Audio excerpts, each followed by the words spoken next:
Together. It's Tuesday, May 27th, 10 a.m. And Paul, can I get you to lead us in the Pledge of Allegiance, please? Thanks. I pledge allegiance to the flag of the United States of America and to the republic for which it stands, one nation, under God, indivisible, with liberty and justice for all. Very good.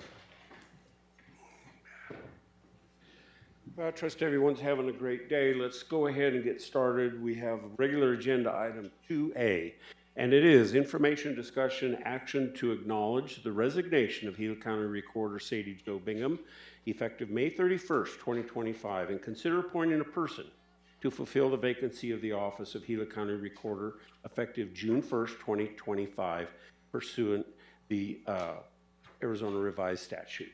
And James, you're going to say a few words. Mr. Chairman, thank you. Yes, as you are aware, Ms. Bingham has submitted her resignation as the Gila County Assessor. That is effective this Saturday on May 31st, and would like you to consider appointing a replacement for Ms. Bingham as the Gila County Assessor effective June 1st, 2025. Okay, and thank you for that. That is something that is part of our responsibility. Mr. Chairman, certainly you have the option of having a discussion here, or if you'd like to have a discussion in an executive session, that option is available to us, to you as a Board of Supervisors as well. Okay, thank you for that option. I'll ask the supervisors what they would like to do. I would like to say right off the bat that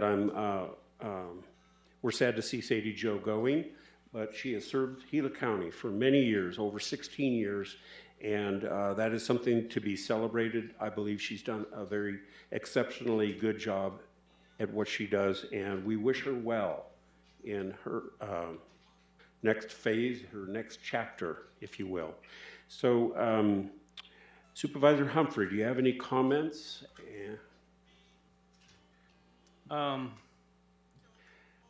Or if you'd like to make a motion to go into executive session, we have all those options. Mr. Chairman, I'm sorry. Yes, sir. I believe that I said the Gila County Assessor. Miss Kissy probably wanted to strangle me, but it is the Gila County Recorder. The Recorder, yes. Yeah, we can get that mixed up. I guess I do have a question. Manager Minlove, in her resigning, did she recommend anyone for her position? Mr. Chairman, Supervisor Humphrey, yes, she did make a recommendation most definitively as a replacement. And it is a current employee of Gila County. That recommendation, the person who's recommended, is here present today and can address you either here or in executive session, whatever you would prefer. Does that person have a name? I'm sorry. Yes, Wendy. Wendy Manigault Smith. Thank you. Thank you. Been recommended. I have no further questions. Okay, thank you. Supervisor Klein. Yeah, I don't either. You know, I've had conversations with Sadie and everything and whatnot, so I'm good. We can do it right here if you want. Either way. Okay, it sounds like we are not petitioning to go into executive session.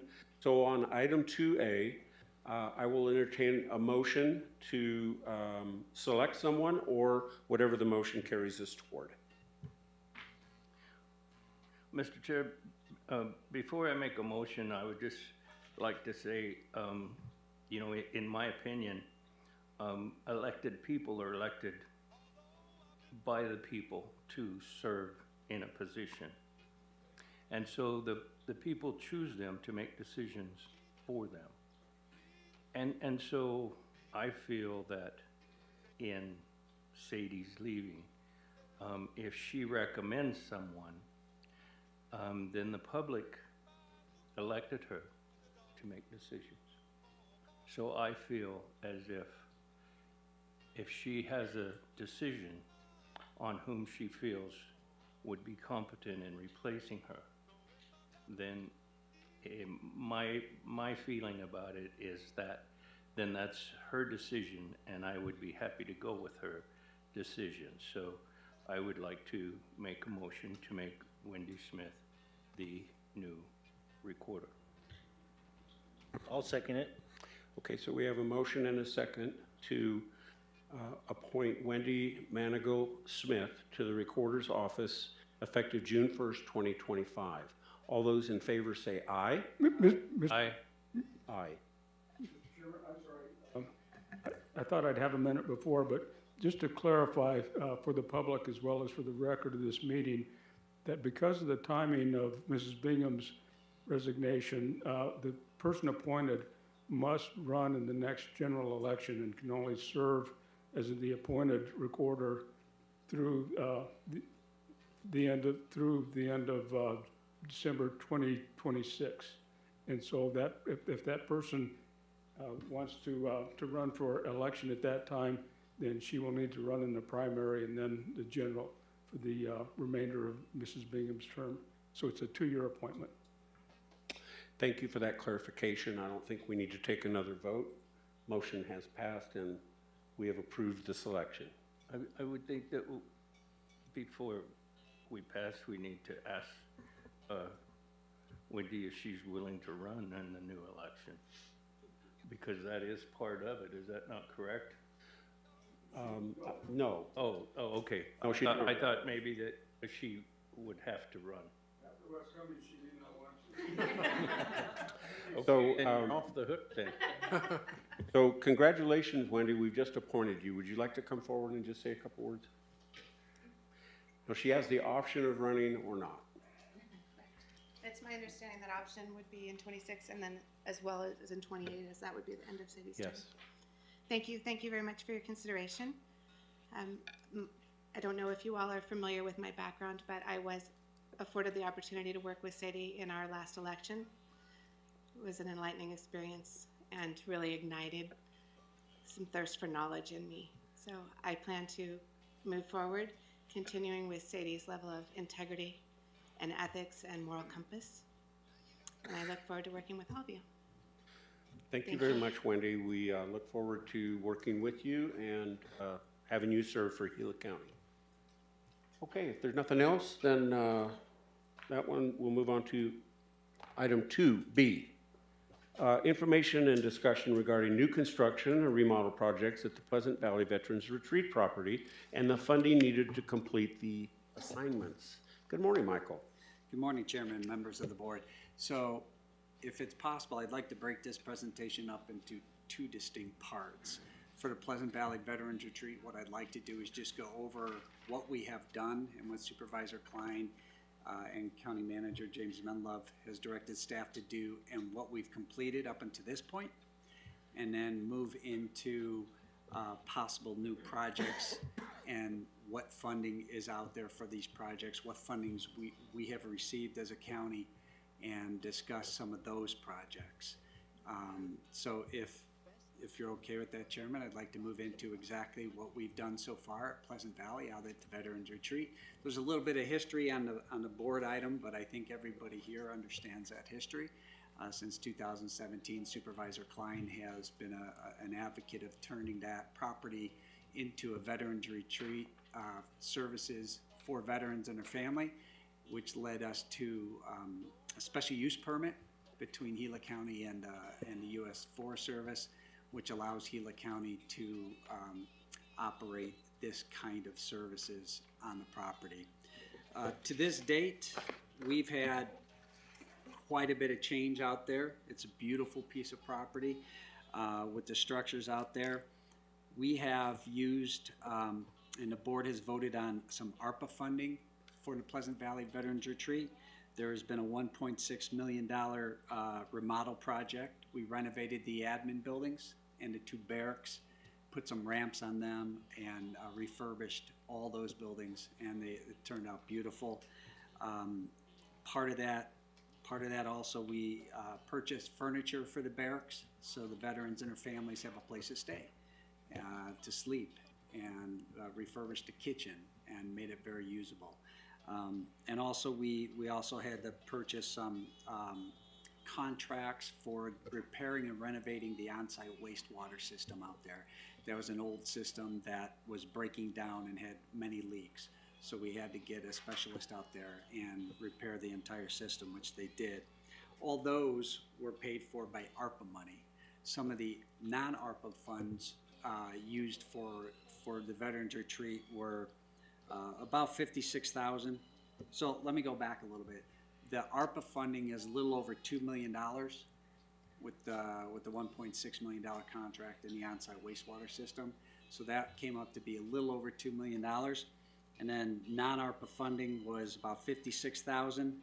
And these were contracts under $50,000. So County Manager Mr. Menlove approved these, which included simple things like water testing, janitorial services, those kinds of things that are needed out there on a regular basis. So that's what has been accomplished up until this point. And I'd like to see if there's any questions about those projects that we've completed. Okay, thank you, Michael. Supervisor Humphrey. Monthly cost to operate the vet center. Currently, it's, I would say, I'm not that great at math, but it's about 260,000, divide that by 12. That's about the monthly cost we have right about now. So, and that includes, we have 2 full-time people out there. That includes their salaries plus EREs. That includes the utilities and some of the maintenance out there. No further questions on that, Mr. Chair. Okay, thank you. Supervisor Klein. Oh, I'm good. So a little over 20,000 a month is our. Correct, sir. And then where does that money come from? That comes from the general fund. Okay. All right, thank you. Keep going. You bet. So if we can move into the projects that are planned for the future, I'll move into a couple years ago, Gila County received a line item, $3 million from the state of Arizona, a one-time allocation. And that $3 million, the agreement that was created, the IGA that this board signed between the state of Arizona and Gila County, was to use that $3 million for construction. That's basically what the IGA said. It was very simple. And the plans for that $3 million, well, let me back up. We also received a couple years ago earmark money from the federal government for $333,000, and that was to be used for a fully ADA compliant cabin out there at Pleasant Valley Veterans Retreat. That $333,000 came with a 25% match from Gila County General Fund. So that total comes up to be a little over $400,000 if you add that 333 plus 25% matching fund. That money is to be used for the ADA compliant cabin. And then the $3 million, the plan with that, working with Supervisor Klein and County Manager Menlove, is to look into constructing a community building out there, a community center, so people can gather in there and have a place to cook and have a place to meet and hold meetings, and some of the corporate veteran organizations out there to bring people so they can gather and use that building. So the $3 million is earmarked towards that, and the $400,000 is earmarked towards the ADA compliant cabin. So that's where that money is. We're looking to put that money. Are there questions about those 2 projects? Supervisor Humphrey. Oh, yeah, the building, the community meeting building, will that be for general public to use as well, or just for veterans? Chairman, members of the board, the special use permit clearly states that it cannot be used for the general public. It has to be used for veterans and veteran family. Okay, So, thank you. Yeah, you betcha, sir. Supervisor Klein. So let me clarify something on this little bill. Is one is it can be used for a building. The big thing with the $3 million is it has to be used on that site for veterans, in support of veterans. No ifs, ands, or buts. We don't have that latitude. But whether it's to build the building, do some road work, put more ramadages in, whatever it may be, that money can be used for that site. And we've been going back and forth a lot, but I'll get into that a little bit later. So anyway, and then the 330,000, Michael's absolutely right, that came from Senator Kelly. And that was in support of ADA, totally ADA compliant structure, like 1,000 square feet or so is kind of what everybody's thinking. Something that a handicapped person that's totally handicapped would be comfortable, able to have accessibility for everything, and be able to stay there. Okay. So, Michael, do we have to match anything on the 3 million? No, sir. That $3 million is in our bank as we speak. The state of Arizona has transferred that funding, and it's free and clear. There's absolutely no match with that. Okay, and I'm hearing it's limited to the site for the purposes of building or infrastructure, Correct. road improvement. That's pretty wide gamut, right? I mean, we could use it in conjunction with the 333,000 to build a house if it's going to cost more than that. We could use it for part of that, right? Chairman, members of the board, absolutely. The IGA terminology specifies it has to be used for the site for any type of construction. Okay. Are we going to get to a point where you say these are our estimates? I hope to. Okay. Okay, good. Keep going then.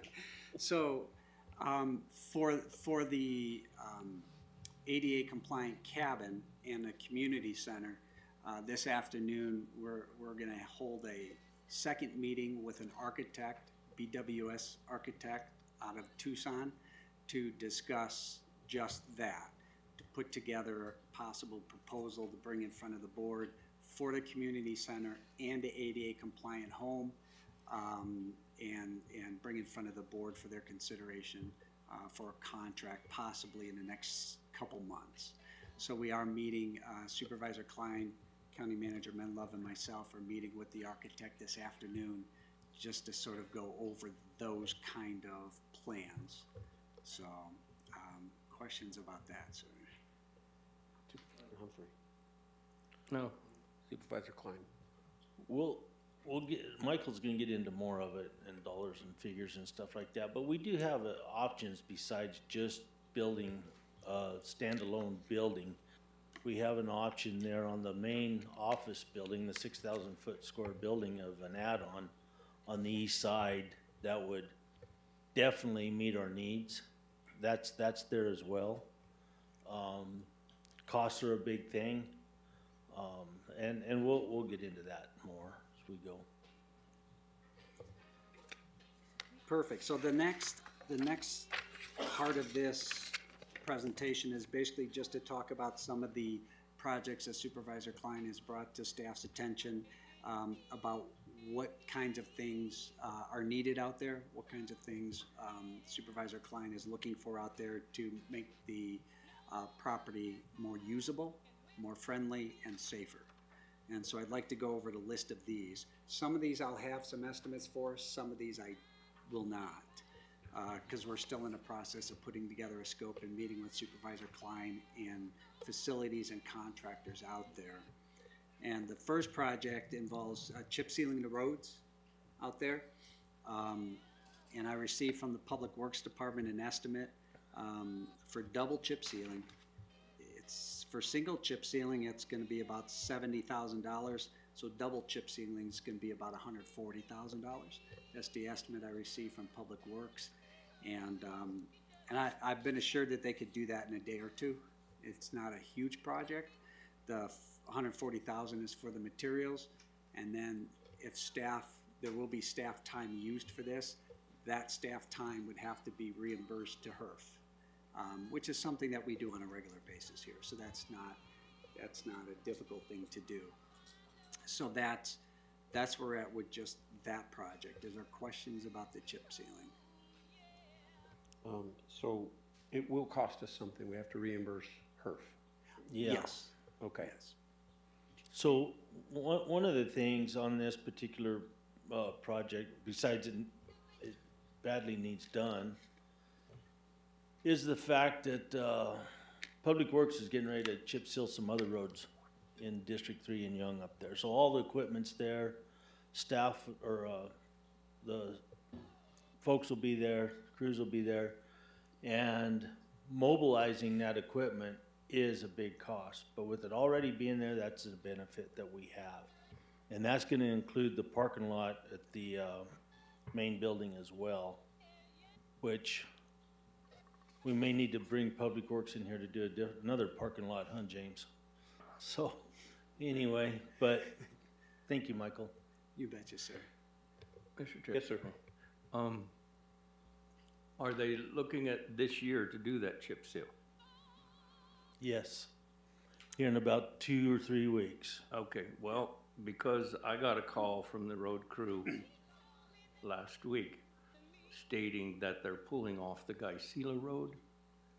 They were to double chip seal the Gila Road, and the company that they're getting the oil from was not furnishing adequate material.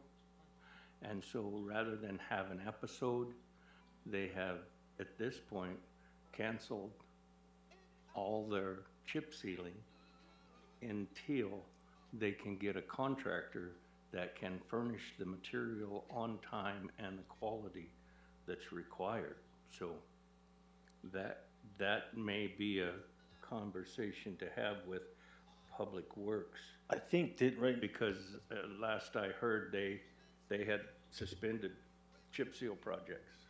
this company that we've been using since we've been in this office has caused us grief.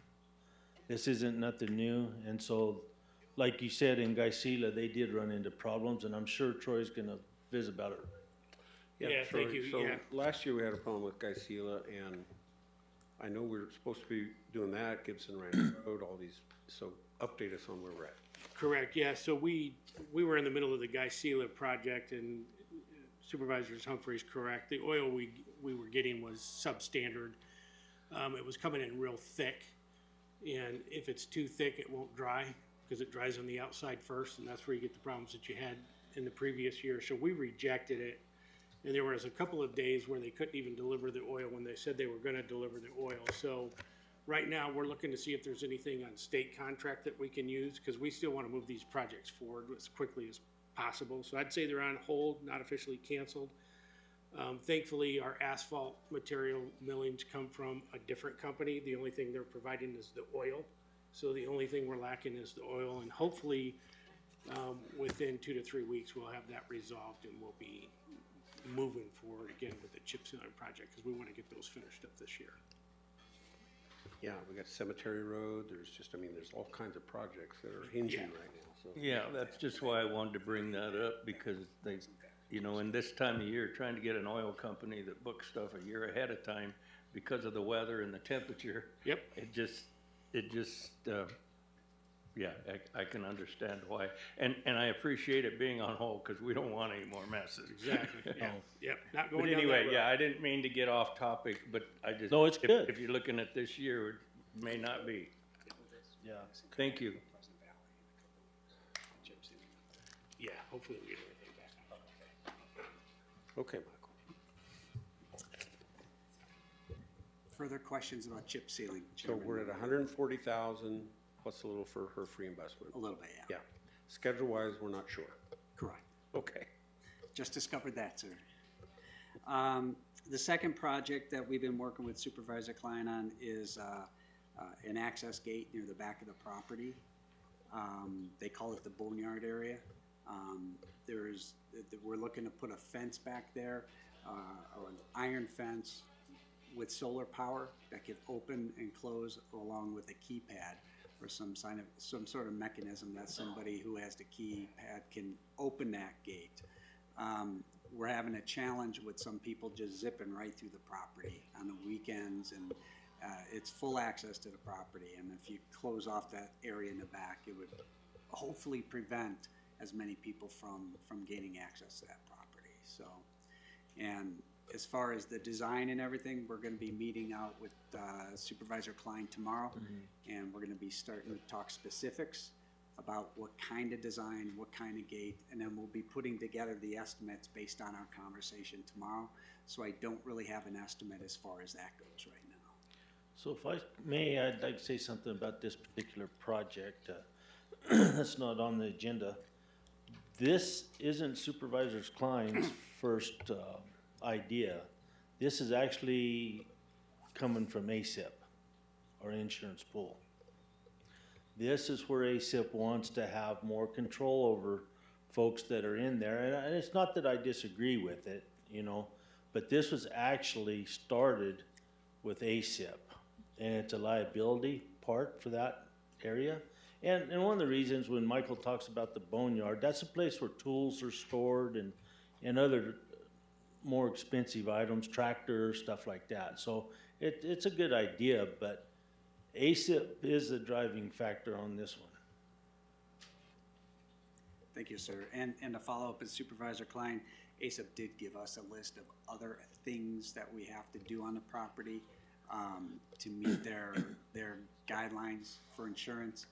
And we're working with facilities to fence off certain areas to prevent access to other structures until we get those up to code and remodeled and rebuilt that way. So we did quite a few months ago.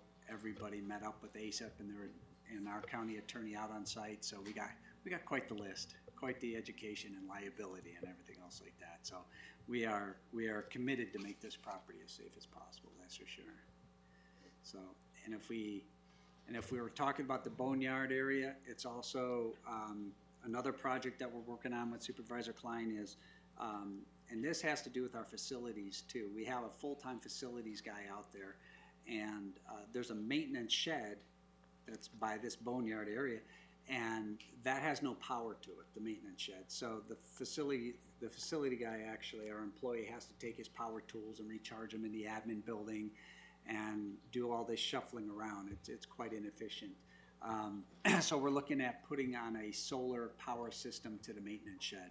So our maintenance employee will be able to power up the shed and plug his tools in out there, so we won't have to be transferring tools all over the place. It'll be a heck of a lot more efficient. So we are trying to find contractors. We had a couple of them walk the property last week. We're waiting on one bid for that, so I cannot give an estimate as far as that goes. But that's what we're also looking for in that area. Questions about that? I'll throw in one more on that, is we spent probably 2 days, I spent a long day with APS, going from the existing lines that are on site, seeing what the cost would be to put power to that area, and it's too far. It just, nothing was gonna work. And then we went back, I believe Rick McKinney went back and spent some more time with them and looked at it again, and it's just it's a distance factor off the existing lines, because you would hope that there's a line and transformer somewhere you could run power, and there is, but you're talking 1,000 feet or further. And then right there in the site, you have M.O. Creek that goes through the site. So on one side of it, you'd have to cross M.O. Creek to get to it, which makes it tougher. And so the only way of having anything power right that down there that makes sense would be some kind of little solar system we can hook into it. Or relocate. No. No. No, there's two big main structures right there. One's a block building. And the other one is kind of a shed row with individual stalls in it, let's say, with gates and whatnot. It's a perfect setup for a work center, basically. But it never had power. All the time I was with the government, we never had power there. But with power tools today, charging tools, storing chainsaws, things like that, we need to get that out of the main office and relocate it down where it can be used. Mr. Chair, I have a question. Yes. Michael, you said that you had quite a list from our insurance company.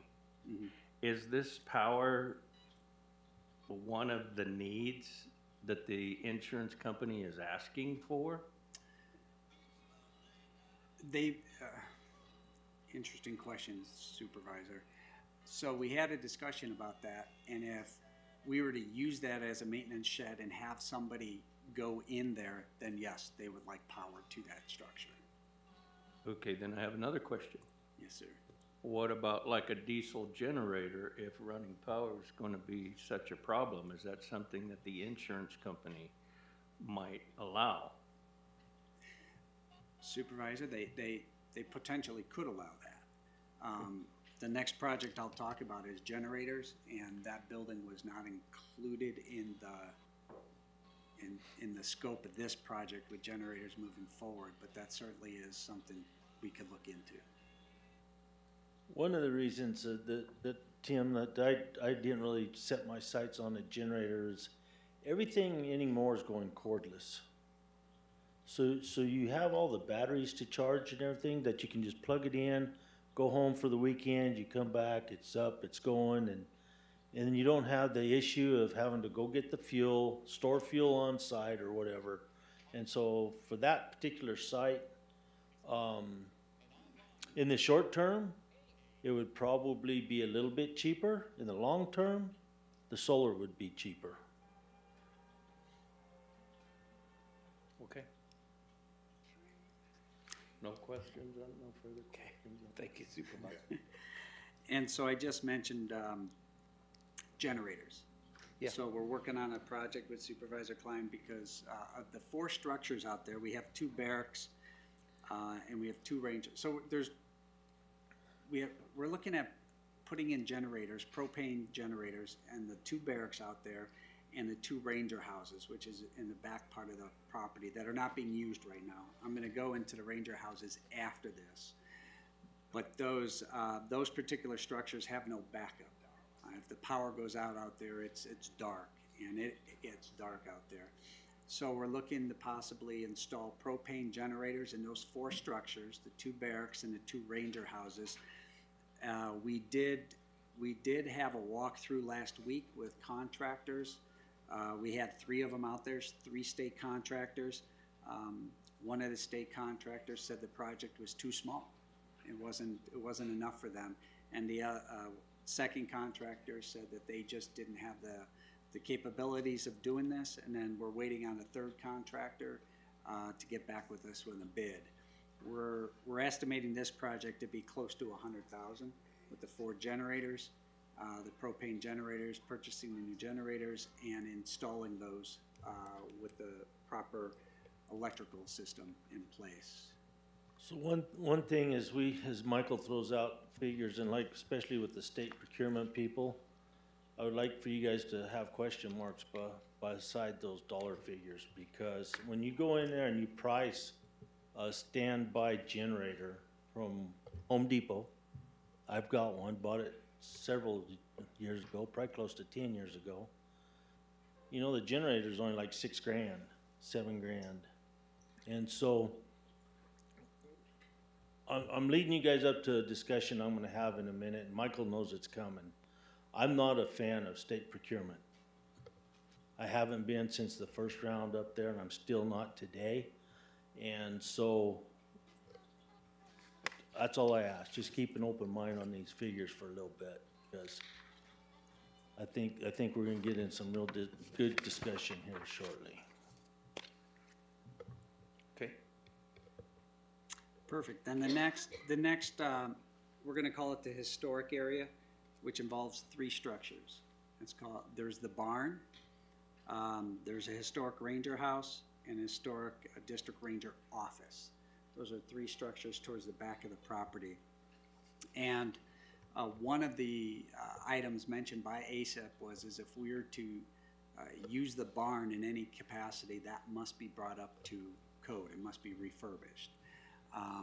Or if we don't use it, then we have to fence it off. So that was specifically mentioned by ASIP when we're out on our walkthrough. The barn refurbishment, there's been work done by Supervisor Klein and Kathy Melvin along with facilities. working with a company called HistoriCorps.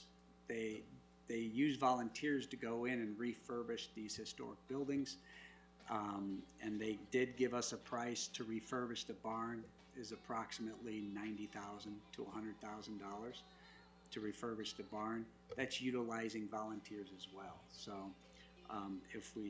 it's kind of a nice little relationship. We could get a project like this done for half the cost because they use volunteers. And these volunteers will come out and do the work. And so that's the barn refurbishment. Are there questions about that? Supervisor Dufresne. No questions.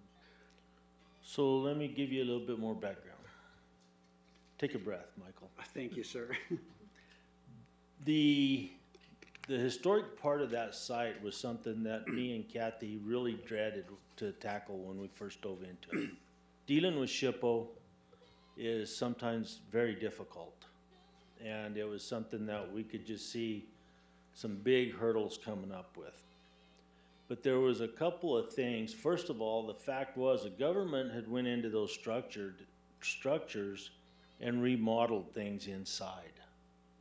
You know, they changed the paint scheme, or they did something different with cabinets and this and that. Both the big house and what Michael referred to as the office, the government had for residences, both of them. So they changed a lot of the inside. The outside never was changed. And so it was real simple with SHPO. Their concern was that we kept the upkeep of the structures and we keep the outsides looking like they are. They told us we don't care about the insides, just don't modify or change anything from the outside standpoint. So that's where HistoriCorps come into play. And HistoriCorps actually was working with the Forest Service prior to us taking over that site. They'd already been in there for the government looking at these different little things on these structures that needed done. And so that's where they're at. And HistoriCorps is a group of folks that's what they do. They go around and they work on these old sites, mostly for the government. A lot of lookouts, a lot of outside work centers, stuff like that. And they do this. That's what they're used to do. So their volunteers are made up with different people that have different skills. The barn itself is relatively easy. But in addition to the barn and this price that Michael's telling you about, one of the things they have in there is to go into the big house, the main structure, and rebuild the windows that's in that back to the way they were. Because there's some breaks, there's some cracks, there's stuff bowed out. Well, they've got the skill and the mindset to go back in and rebuild all of that and put it back to its original deal. And so that's a part of this as well. The barn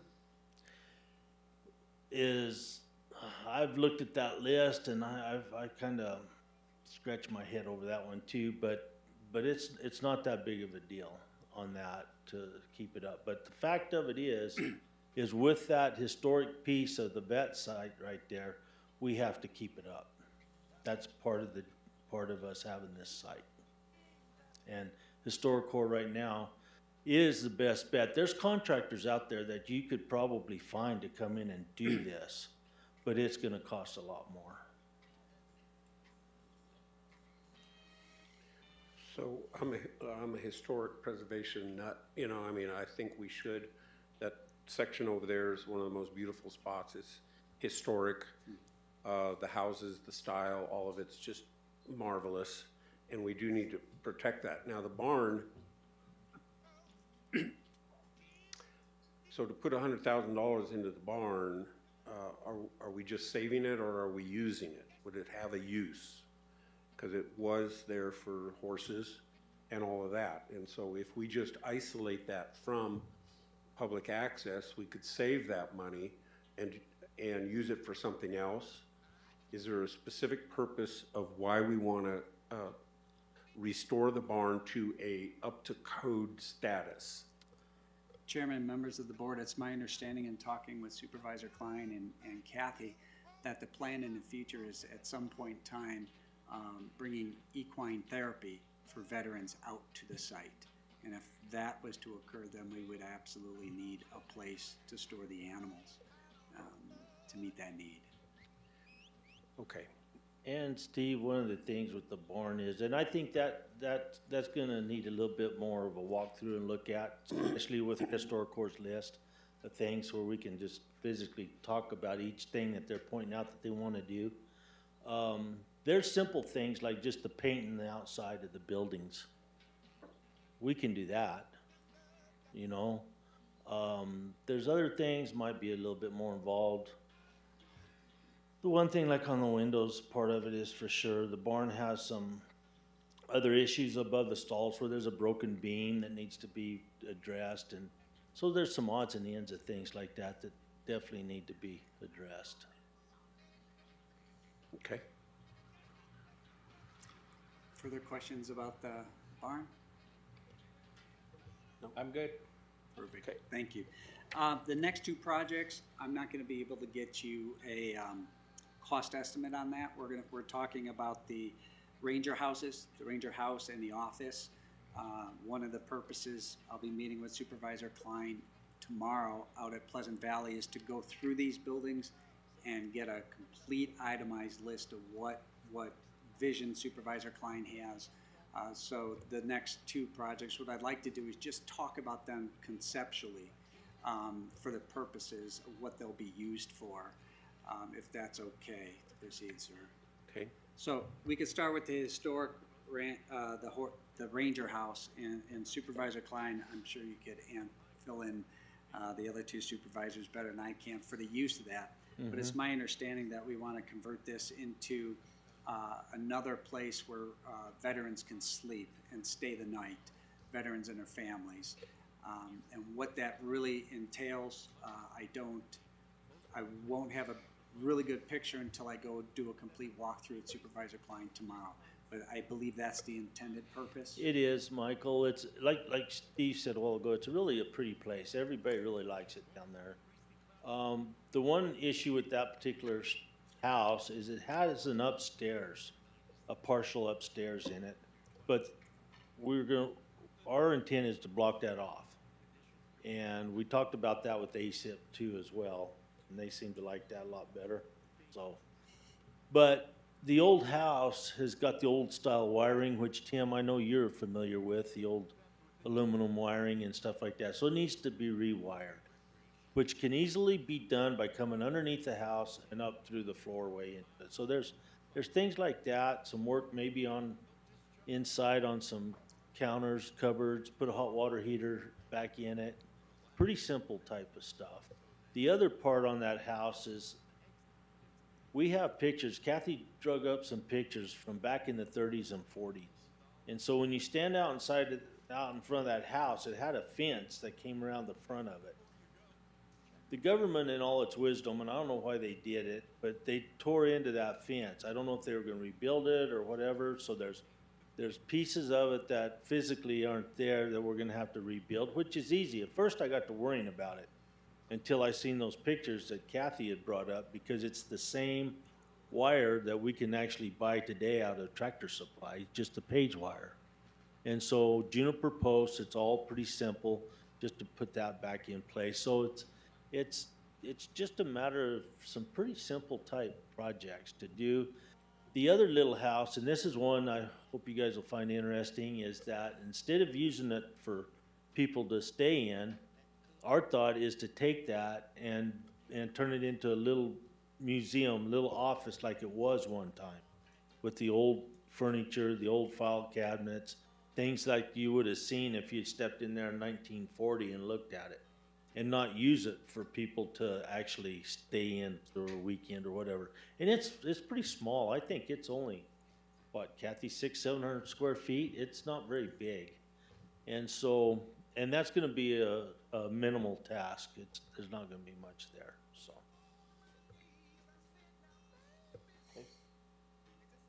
Chairman, members of the board, yes, what Supervisor Klein was mentioning was the second structure I was gonna talk about, converting the Ranger office.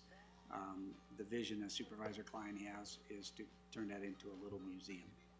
So, and as far as the scope of that goes, again, the first step will be doing a complete walkthrough tomorrow afternoon at the property to start that process. So the thought I have on this property is that this is going to be a project that goes on and on for many years. And so as we identify the needs, we may have to put those needs off until a later time, unless we have the money to do it from the state or whatever. So as we go through the wish list or the ideas, that's all good. We need to keep the houses from deteriorating, keep the barn from deteriorating. But as far as getting the actual remodel done, that may take time. And I kind of see this as, it's a little bit like the fairgrounds, which I support too. It's an ongoing process that's going to take a while to get everything done. That's kind of how I envision it.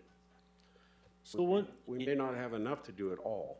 one thing, and I want to make this really clear, guys, because it keeps coming back to Supervisor Klein. But this isn't just my project. This is a county project, and that's why we're having this work session today, is to go over everything that I see out there and trying to address the things that we definitely need to address, either from a liability standpoint or whatever it needs to be in that nature. But it's a county project. That's what it is. It's, you know, the county, Gila County, hopefully this year, when they're saying maybe this fall, when we get that conveyed to us, that's 232 acres that's gonna be owned by the county. I've had that thought a lot. I've thought about the operating costs. I've thought about many different things, and it's like, if you stepped out to buy 232 acres in Young, Arizona today, you better go win the lottery. You know, I'm serious, and especially with the buildings on it that we've got. And a lot of these projects that Michael's going through right now is really, once they're done, they're done. It might be an issue of later down the road in some year that there'll be maintenance needs or whatever, but it's just catching it up to where we need to be with these guests and veterans that we've got coming into the site. It's like the chip sealing. It's like this parking lot right out here. You know, you step out in the parking lot right there at the main building in Young, and it's got cracks in the asphalt that's this wide. Well, ASAP looks at that and says, what are you gonna do about that? You know, tripping hazard. You know, today, and Rick's sitting with us and Shara too, but you can sue anybody for a couple $100. And so these are all the issues that I see out there that I feel like we need to stay ahead of the best we can. We can't cover everything, I know that, but we can cover a lot of it. Okay. Yep. Chairman and members of the board, that's my presentation in whole, and I'm curious if you have any additional questions. Unless Supervisor Christensen, you were talking about funding and those kinds of things, and I've had conversations with County Manager Menlove. So there is the $3 million we've gotten from the state of Arizona, and there's also, in speaking with Mr. Menlove, we still have approximately $4.5 million in LATCF funding money that could be spread out through the county in other projects as well. So those are the kind of funding streams that we're talking about. If you guys don't mind, I'd like to talk about funding and financing and money right now. Okay, go ahead. This is what Michael's been waiting for. I told you guys a while ago I do not like the state procurement process. I don't like the money that we spent up there already. I don't like the fact that we can't hardly get breakouts of individual projects or anything like that. We always hear about it. I honestly think there's some issues there, and I don't like it. The other part of it I don't like is the fact that it's not open bids for other people to come in and bid on. Just like I've sat here and listened to Tim talk about our housing bids around for maintenance and stuff like that, do we have any locals to bid on it? Well, through the state procurement process, these people, not necessarily locals, these are people from wherever, are already signed up through the state procurement. And so that's who they use. I think, and, well, I can tell you that we got took to the cleaners up there on the last big remodel job that we did. And I am not willing to do that again. We talked about the building that we've been talking to Mr. Minlove about and everything, like a big tin building, you know, red iron building. You can go online, you can pull those up, you can look at them all day long for less than $100,000. They come in and build it. I called one of those companies and I asked them, I talked to them about it. There's just list after list after list of these companies out there. Some are nationwide, a lot of them are local. But I asked them, I said, so tell me the deal on this. And so when you guys, if I call you up and I want a building, whatever size it is, 3,000 square feet, it comes with engineered plans, it comes with designs, yada, yada, yada. Yep. It just depends on whether we want to do the cement, concrete work, the infrastructure coming out of the ground, whatever else it is. I said, okay, not mentioning anything other than a rough size of 5,000 square feet at the time is what I run through them. I said, what do you think 5,000 square foot building would be? Well, what do you want? I mean, there's so many different designs, and there is. We see it every day. When you go anywhere, you see schools, you see churches, you see office buildings. A lot of those are these red iron buildings. I mean, they're really cool.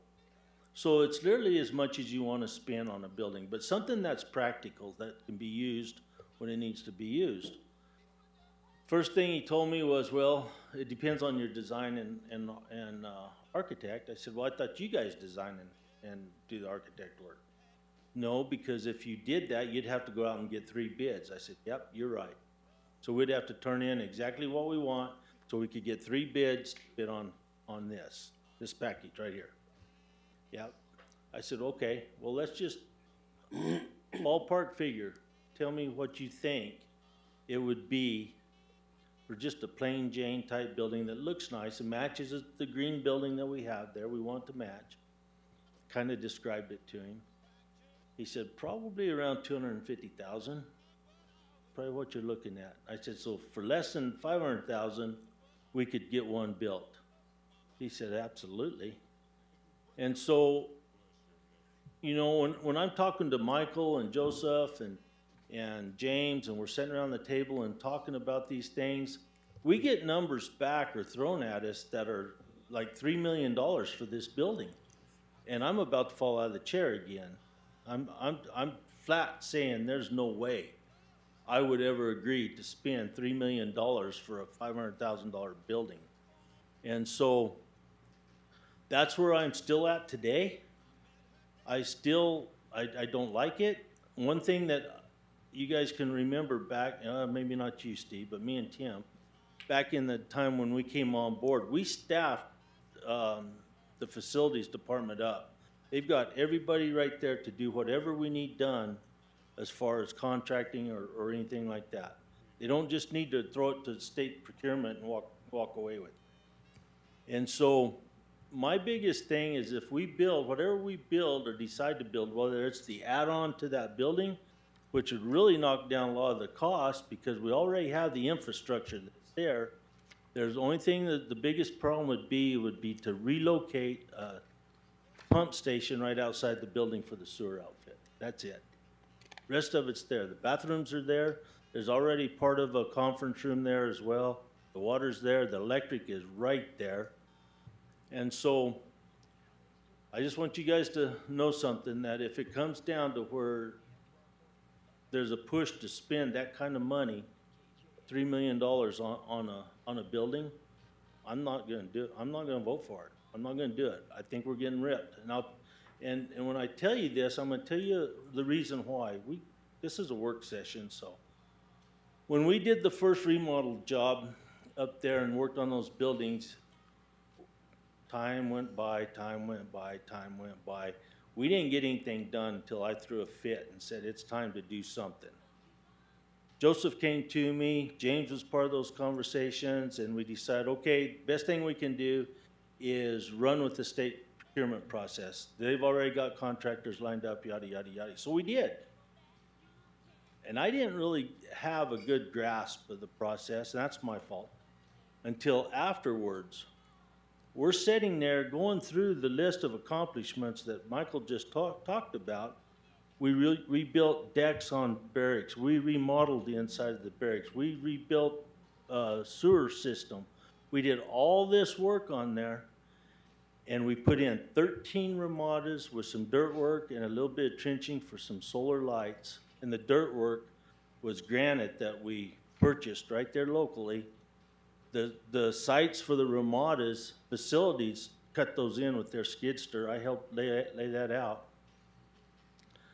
Those, and we owned the ramadas. The ramadas were sitting there on site, those 13 ramadas.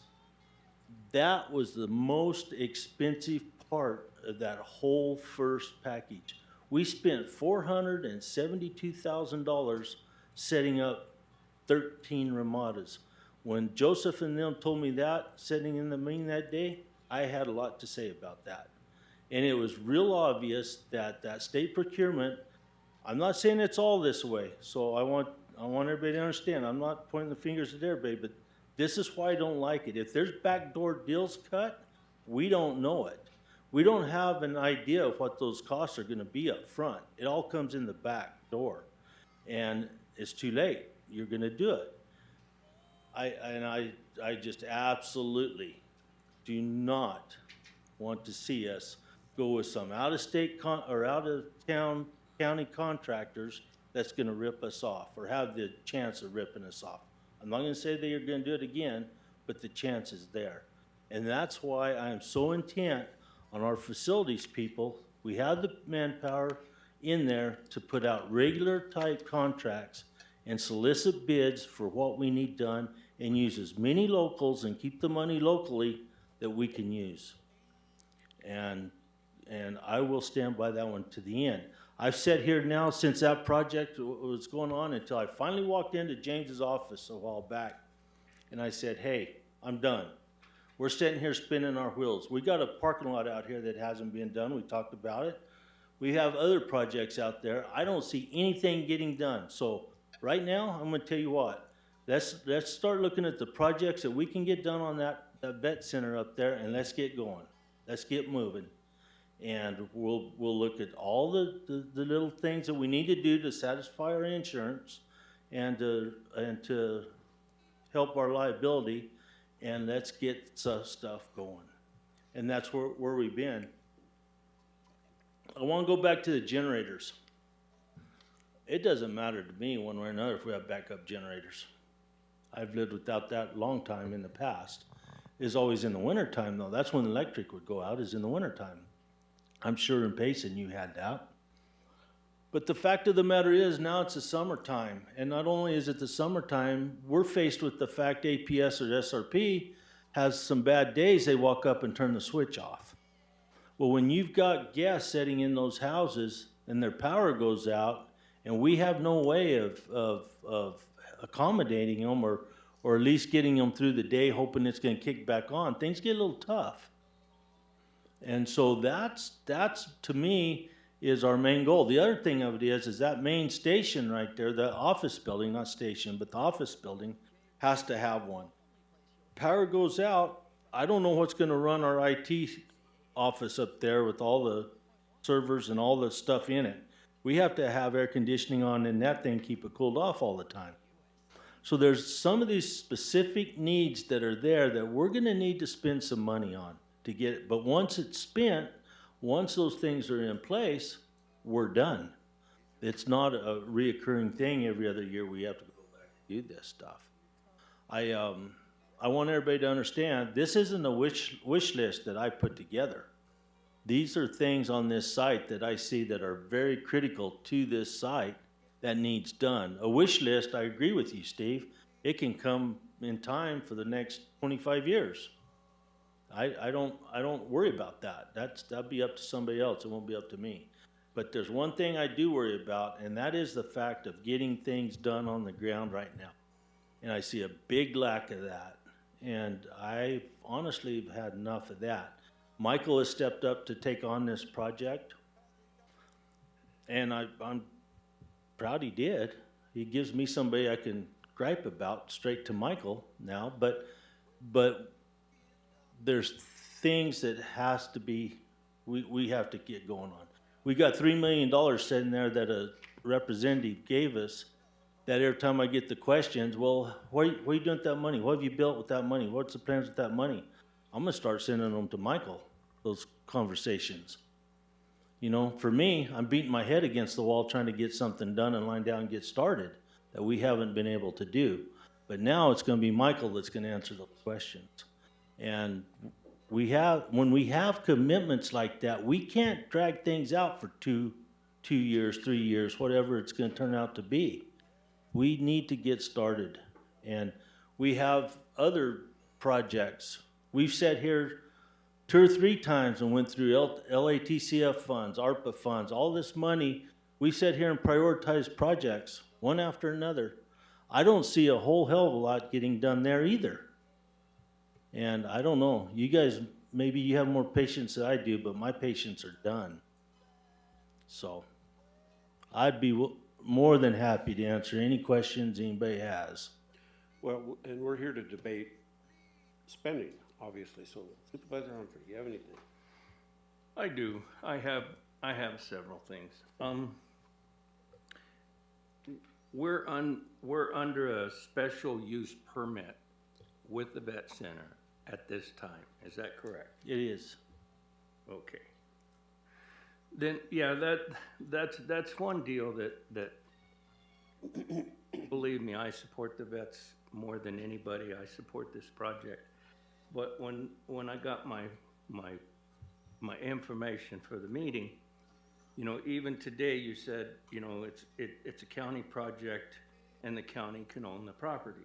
Mm-hmm. Well, when I read the special use permit, it says, this permit shall expire at midnight on 20/31/2040, 20 years from the date issued. It was amended in October 21st, 1976. And so, you know, this permit is not renewable. Prior to expiration of this permit, the holder may apply for a new permit for the use of occupancy authorized by this permit. Okay, so that kind of, and I'm not arguing, I'm just saying there's 2 different deals. One, I'm looking at special use permit. 2, I'm hearing that it can be the county's. Okay, that's a question I have that's not going to be answered today. It's going to take an act of Congress to change that. Mm-hmm. But for right now, we're under a special use permit. And talking about funding and projects, also in the contract, it says all plans and development, layout, construction, reconstruction, or alterations of improvements in the permitted area, as well as revisions to those plans, must be prepared by a professional engineer, architect, landscape architect, or other qualified personnel based on the federal employment standards acceptable to the authorized officer. These plans and plan revisions must have written approval from the authorized officer before they are implemented. The authorized officer may require the holder to furnish as building plans, maps, surveys upon completion. And that's just a couple things. You know, it's 20 pages long. And so, you know, my questions are, okay, one, are these things being discussed with the permit holder that is allowing us to go forward with these? And then I have other questions as well, but we can pause that Let- now. Let me answer some of that, Tim, and maybe this will Yeah, that's fine. answer some of them. The Forest Service was the ones that didn't convince us, they told us, you need to get the special use permit to take this over, to occupy the site, you know, and on and on. So they're the ones that brought that to us, actually. There was, at the time, it was the acting chief in Washington DC. Me and Kathy were sitting there at the table with her, told us to do that. So we had her special uses guy and we had her realtor lady sitting at the same table. So we did that. That's why that came up. In the process, they said, you'll need to come up with a sponsor a bill or whatever to run for the conveyance, which we already knew. Representative Gosar was the one that started that. So we already knew we had to do that. But to get in there and do anything with this site, and one of the biggest issues to me at the time was the Forest Service had quit that site. They left. So just a simple little roof leak or a door that didn't close all the way or a hole in the wall was causing big issues. And so we signed the special use permit. The county went in there and signed the special use permit. We took possession of it. And then when we dove into that bill some more, unfortunately, there's not a lot of bipartisan bills up there on the Hill, but this one actually is. We haven't had really anybody disagree with this bill on either side of the aisle. The only thing that we had was there's some people that wanted a revisionary clause in the bill. So I come back, I sit down with the forest supervisor and I told, who was Neil Bosworth at the time, I said, Neil, we need to put a revisionary clause in this, you know, for this bill to finish it all out and everything. He said, I don't want one. I don't want a revisionary clause in it. I don't want it back. And I said, well, we don't have a choice because that's what they're saying on the Hill is they want this revisionary clause in it. So what that says is if it somewhere along the way ever becomes used for something other than veterans, it could automatically roll back to the federal government at any time. And so that's in there. The other thing of it is we're on our third run for a bill. We were down to the last day last year of this bill actually passing. It had passed the House, it had passed the Senate. No, the Senate held it up. But on the last week to the last day trying to get some other stuff attached to it because they knew it would pass. So they were playing the game that we all see them play up there a lot. They take a good thing and they overload it with all this other crap that's out there, knowing that it's going to go through. And so it failed. It didn't make it. It's already passed the House this year by about 2 months ago, or at least, I think. I think it's been through or going through the second read in the Senate. The bill has not changed. It's the same bill. Our message on the Hill up there has been, we want to see this thing passed. We want to see it done. And so the word that we're getting back is that they're actually working a little harder on that Senate side to hopefully get this bill passed and get it through. The last timeline I heard when I talked to them about it was going to be maybe September this year, September, October. I'm hoping that's true. Otherwise, we're going to go for round 4, but that's where we're at. The one thing you guys got to watch too, because I do a lot, there's people campaigning on this site, not only at the local level, but at the federal level. This vet center has reached far and wide. And, you know, you keep holding something up, and pretty soon people will get smart enough to say, hey, if you support it so hard, why are you holding it back? And they're not holding it back. They're just played some games with it is what they've done. So we're in it for another, 17 years, I think, Tim, the figures you got, on a special use permit. Now, on projects, everything that we do, is run through the district ranger. He's our point of contact on the feds.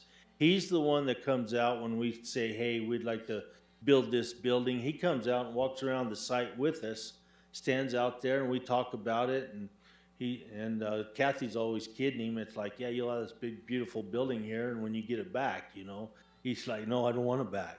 But he's the one that approves the projects. If there's anything in the meantime that comes up with, I don't know, something out of the blue, maybe SHPO or some kind of regulation, he's always the one we deal with. He's our point of contacts on this site. And so, and Joseph had done the same thing with him as well on everything we've done. And the other thing on this site, that those of you that don't know, the Forest Service retained about 10 acres. That 10 acres has a big tin building, 3 big shop with office spaces on the end of it. At first, that was all coming to us as well, but they decided they wanted to keep it for like a work center, and I totally agree with that. I thought it was stupid of them to give it to us to begin with right there. So they kept it. So what we're doing also is with the sewer system, the water system, we're working with them on all that. We're tending to the maintenance and whatever we need to keep all that going. If there ever comes a day when they absolutely, things totally change, which may be really soon, you never know. We may end up with it as well. But for the time being, that's where we're at. Does that help answer some stuff? Yeah, it did, and I still have a few more questions, but I'll be on pause for a minute. Chairman, you have Okay. comments, questions? Yeah, so Michael, the list you've given us today, and thank you for doing that, is not likely an all-inclusive list of what needs to be done on the site. There's got to be more, I would think. What about the camping, the trailer park, the place where people could come and hook up? The RV park? RV park, is that completed? Yes, it is. Oh, it is? Yes. Wow, okay, so that's how many spaces? 6. 6, okay. Yes, sir. So I agree, and we've worked together as a county project. This is a county project, the Fairgrounds County project, and I support both the projects and all. And so we have some designated money for this site.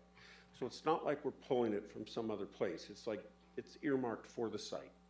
$3,333,000 plus our match.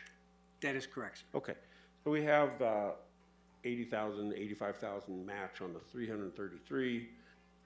Not a lot. And so my next question is, that sounds like a lot of money to me. Sounds like a lot of money. And I've been working on something else where someone wanted to build a building, and they got a quote, metal building with the concrete, almost 5,000 square feet, $240,000 for the building and that, and then to outfit it and all that. They're just thinking, well, it's going to cost $1 million. So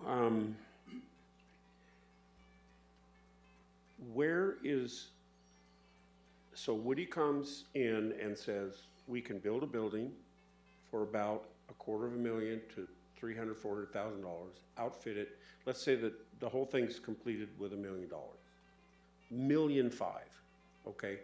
Is that possible, or what is he saying when he says, when we get involved, it ends up being twice that? Where does he either not understand, because I look at it the same way. Help us understand how we need to do this and why it costs more. Chairman, members of the board, so let me answer that without getting in too much trouble. Okay. So there's a couple, Supervisor Klein was mentioning the procurement process, state contractors. So there's a couple different processes we follow in facilities to get these buildings constructed. Tommy Klein Martin building and the animal control shelter were used the process called design bid build. So that's a lengthier process than the state contractor. A state contractor is they've already been pre-screened at the state level. A state contractor is you hire that state contractor and give them the entire scope. And they come back with a price, and then they do it all. The design bid build is more labor intensive for staff, because what you have to do is you have to go out for design. In other words, hire an architect, right? State procurement rules allow counties to hire an architect without going out for RFP. So that's a good thing. It saves a lot of time there. You pick an architect, you interview architects, you pick a particular one that you're comfortable with, and then you're able to hire that architect with a contract to provide the next step, which is they will design the structure. They will hire the engineers necessary. In this particular situation out at Pleasant Valley, in most cases, you still have to include site design. You know, where do you have to move the dirt? You know, if the infrastructure, the on-site wastewater system, the electrical system, are they close? Where they, you know, you have to design the on-site wastewater system to handle additional load. Those kinds of things. The architect's responsible for getting that all into the design. And then the next step after that is to go out for bid. So you send out RFQs to companies and to see if they actually can do this type of building, right, with the infrastructure. And then you go out for RFQ, and then, or RFP. And then you come in front of the board. We ask permission to advertise for the RFP, and then we go out for bid. And then we look at all the bids individually, and then we come up with the best bid. We choose the best bid. Whatever company, number of companies will bid on it. You have to go with who submits the bid. And then staff takes a look at every item, every line item. We have to determine if this is the right material, if this is the right look we want. So it's sort of labor intensive. We meet with the supervisor, we meet with James Menlove, county manager, everybody involved to go through these line items to make sure that we are getting exactly what we want in a building. And then when you hire that company, then they build it. Part of the process with design bid build is also the contractor you hire will actually try and it's required part of the contract. It's typical to put it in there that they're required to search locally for subcontractors. So if there's a local subcontractor that can provide the skill that they need for that building, then in fact, we ask that they hire that local contractor. So that's the difference is with state contracting, it's a lot more streamlined in less time. There's more staff involved in the design bid build, and you get more input into the look and everything else like that. So I hope that explained that a little bit. Well, it does, the process. Does it actually cost then twice as much, or are we missing something in there? I think what Supervisor Klein and the question you're asking me is we don't know the cost of the building right now. We have to deal with the architect. The architect has to come up with a cost estimate as far as the building goes. We have a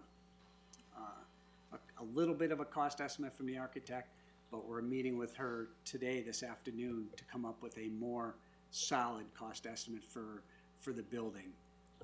Because the building itself is one cost, but we're talking about the infrastructure is also an added cost too, out in that particular area, right? Because we have an on-site wastewater system. It's called a lagoon system, so we have to engineer those kinds of systems to accept the additional costs.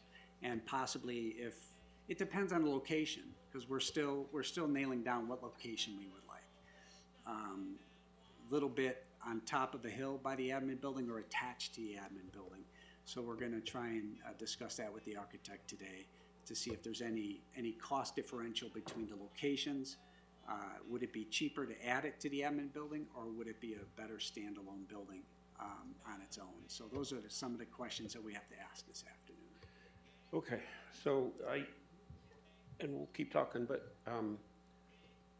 to me, we have $3.5 million earmarked for the site, and it's not really, we're still kind of in this, we don't know where it's gonna go, we don't know really what to do, but it sounds like we're getting closer to that.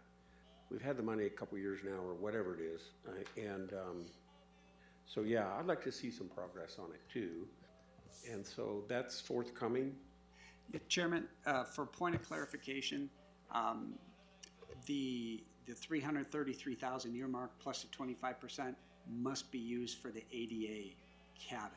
Okay. So we can't use any of that funding for any other project. Okay. The $3 million can be used for any construction project, including if there's money left over from whatever building that we're looking to add on the community center. If there's money left over and the ADA compliant cabin goes over the 400,000, you could use that 300,000 or $3 million to supplement that, but you can't do it the other way.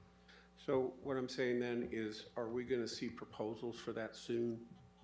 Like, this is our plan, we're gonna build a 1,000 square foot house,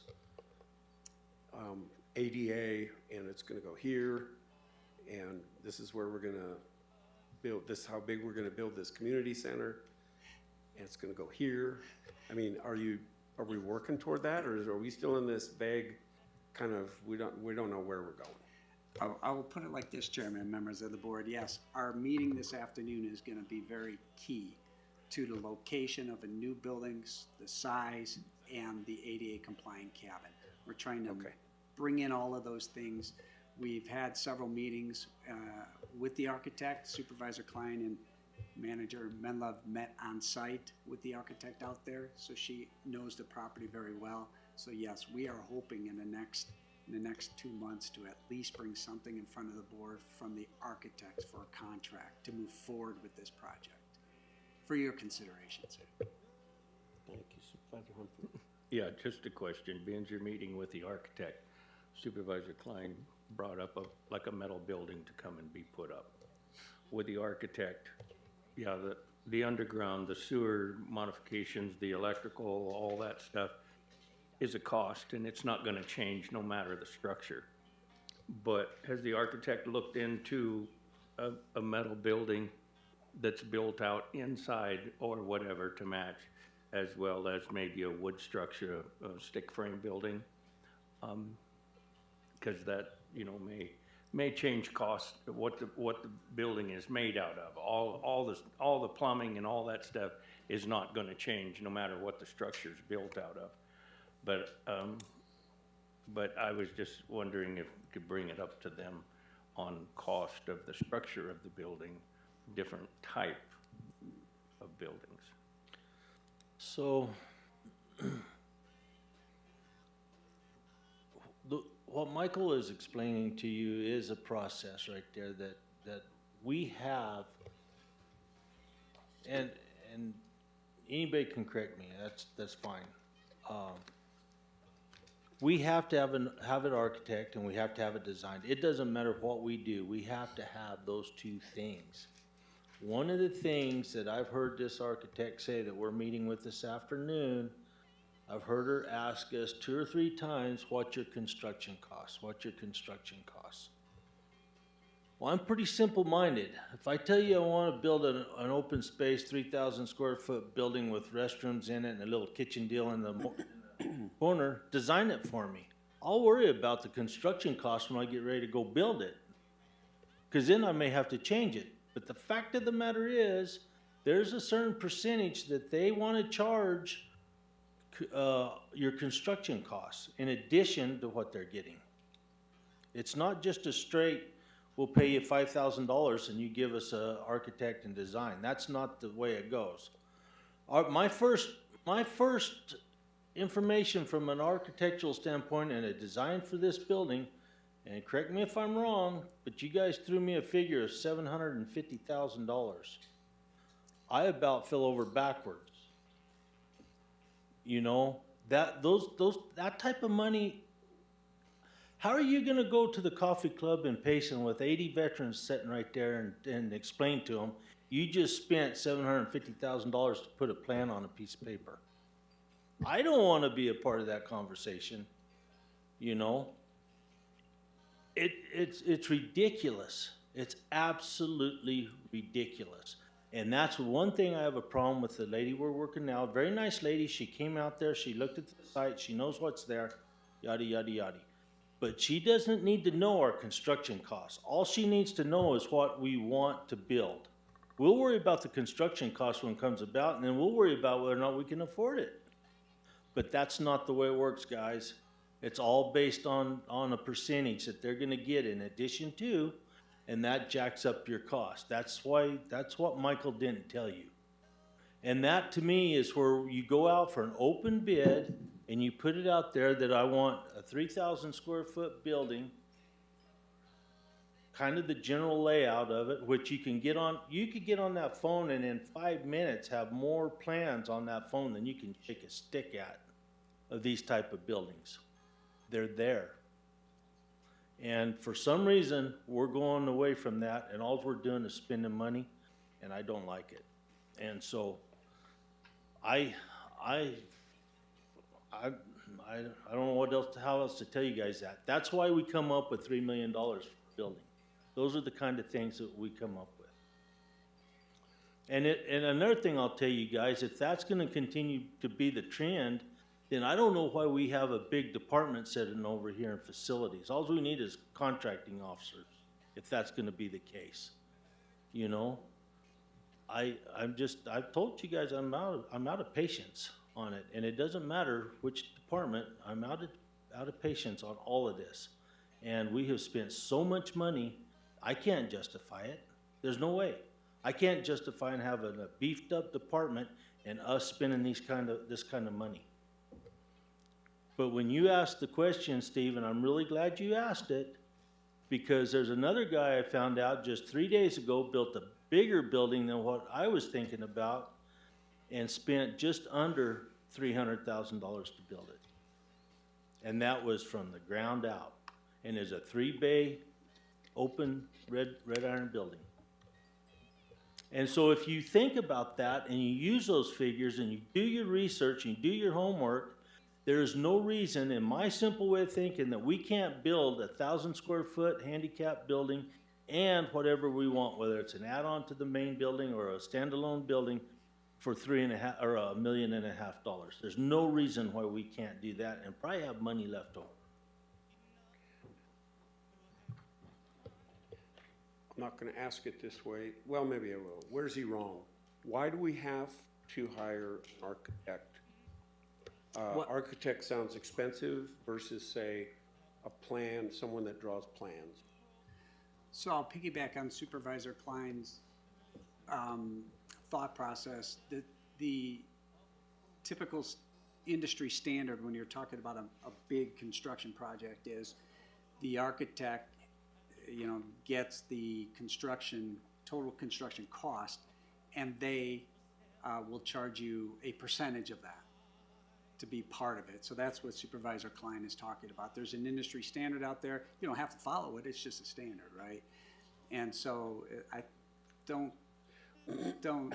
quote me on this, but I think it's around 15% of the total cost of construction. So that's why a lot of architects will ask, because the bigger the project, the more design and architect, those kinds of things go into the project. So that that's what the industry is like out there. So, can we circumvent that, or is that required that we go that route? Well, I was also going to say, Chairman, members of the board, that we cannot circumvent that.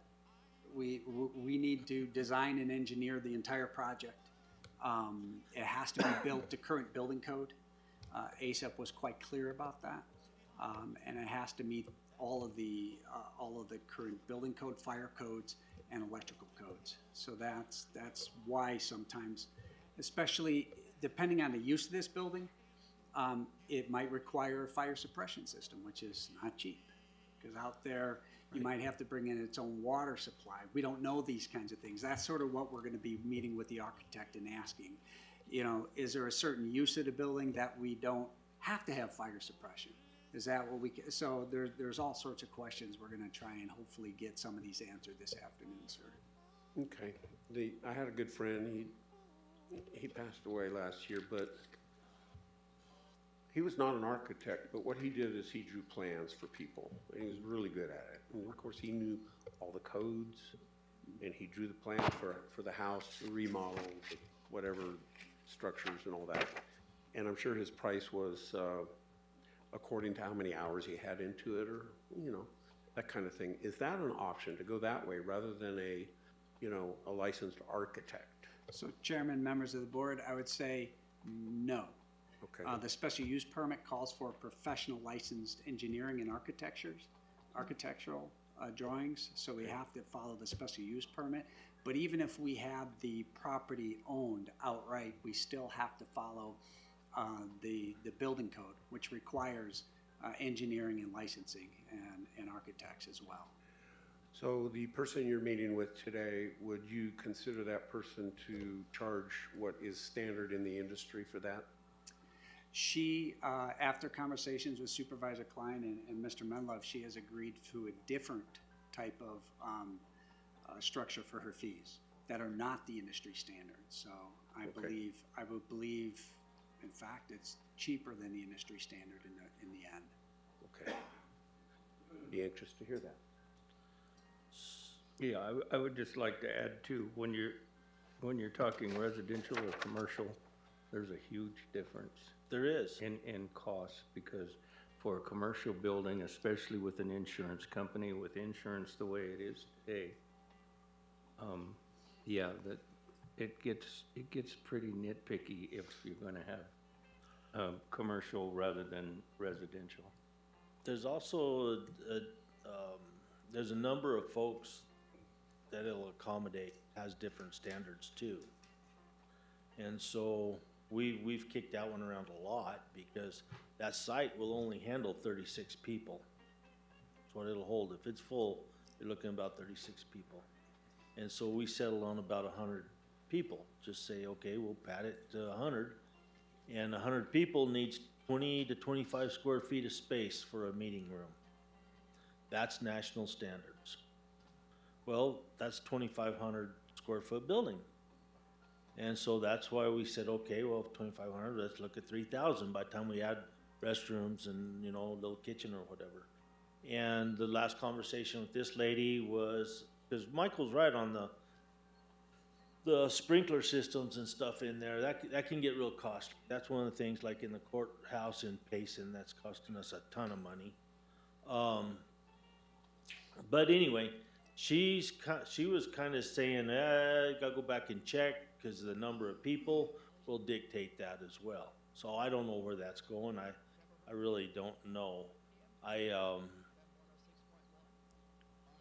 look forward to the meeting this afternoon. I do.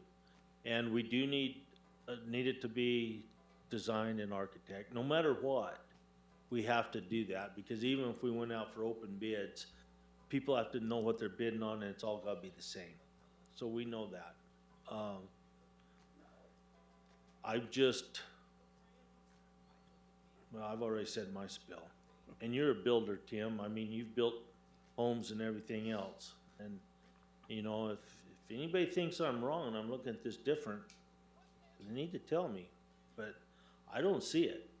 I really don't see it. And infrastructure, Michael's right. A lot of that infrastructure can really cost you a lot of money. The fact of the matter is, that site plan has already been developed for that whole area.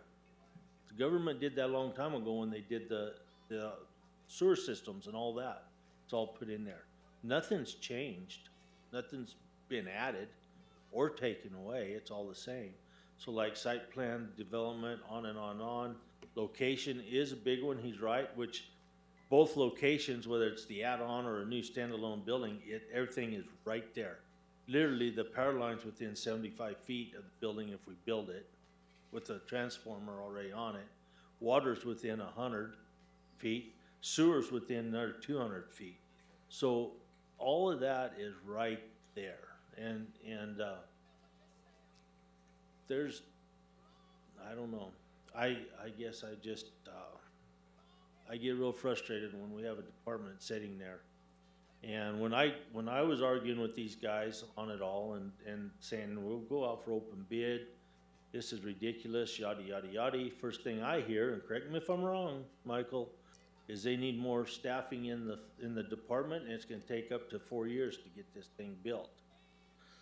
Wrong thing to say to me again, you know, cause I'm like, James, you give me the money, you give me $500,000 and I'll have that thing built in less than 6 months. That's real life. That's what happens today. And this building isn't nothing exceptional. It's a run-of-the-mill type building. We're not asking for exceptional type, fancy, on and on and on. It's all there. I watched the big building, and you did too, right there in Star Valley on that property across from the gas station go up, and it went up in less than 6 months. It's a big tin building right there. And so, you know, I guess my issue is I cannot draw that line or agree with that line between reality and governmental. That's always been a problem to me. And I think that's one of the things where I think us sitting in these chairs, that's where our accountability comes from for our people. It's like, you know, are we gonna keep running things the government way, which is a lot of times they're just throwing money at projects? Or are we gonna do like the people that have to build something do? They get down to the brass tacks, they get it done, it's built, it's finished, and it's usable. So. Well, I'm ready to keep going with it and get it done. We got the money. It's only gonna cost more later, and we have to spend it on the site. So I think I would support, let's come up with a list, let's come up with a plan, let's come up with progress. That's what I'd like to see. I've got a couple more questions. Sure, go ahead. Okay. Now, we're on special use permit to offer services for veterans. What services are we offering?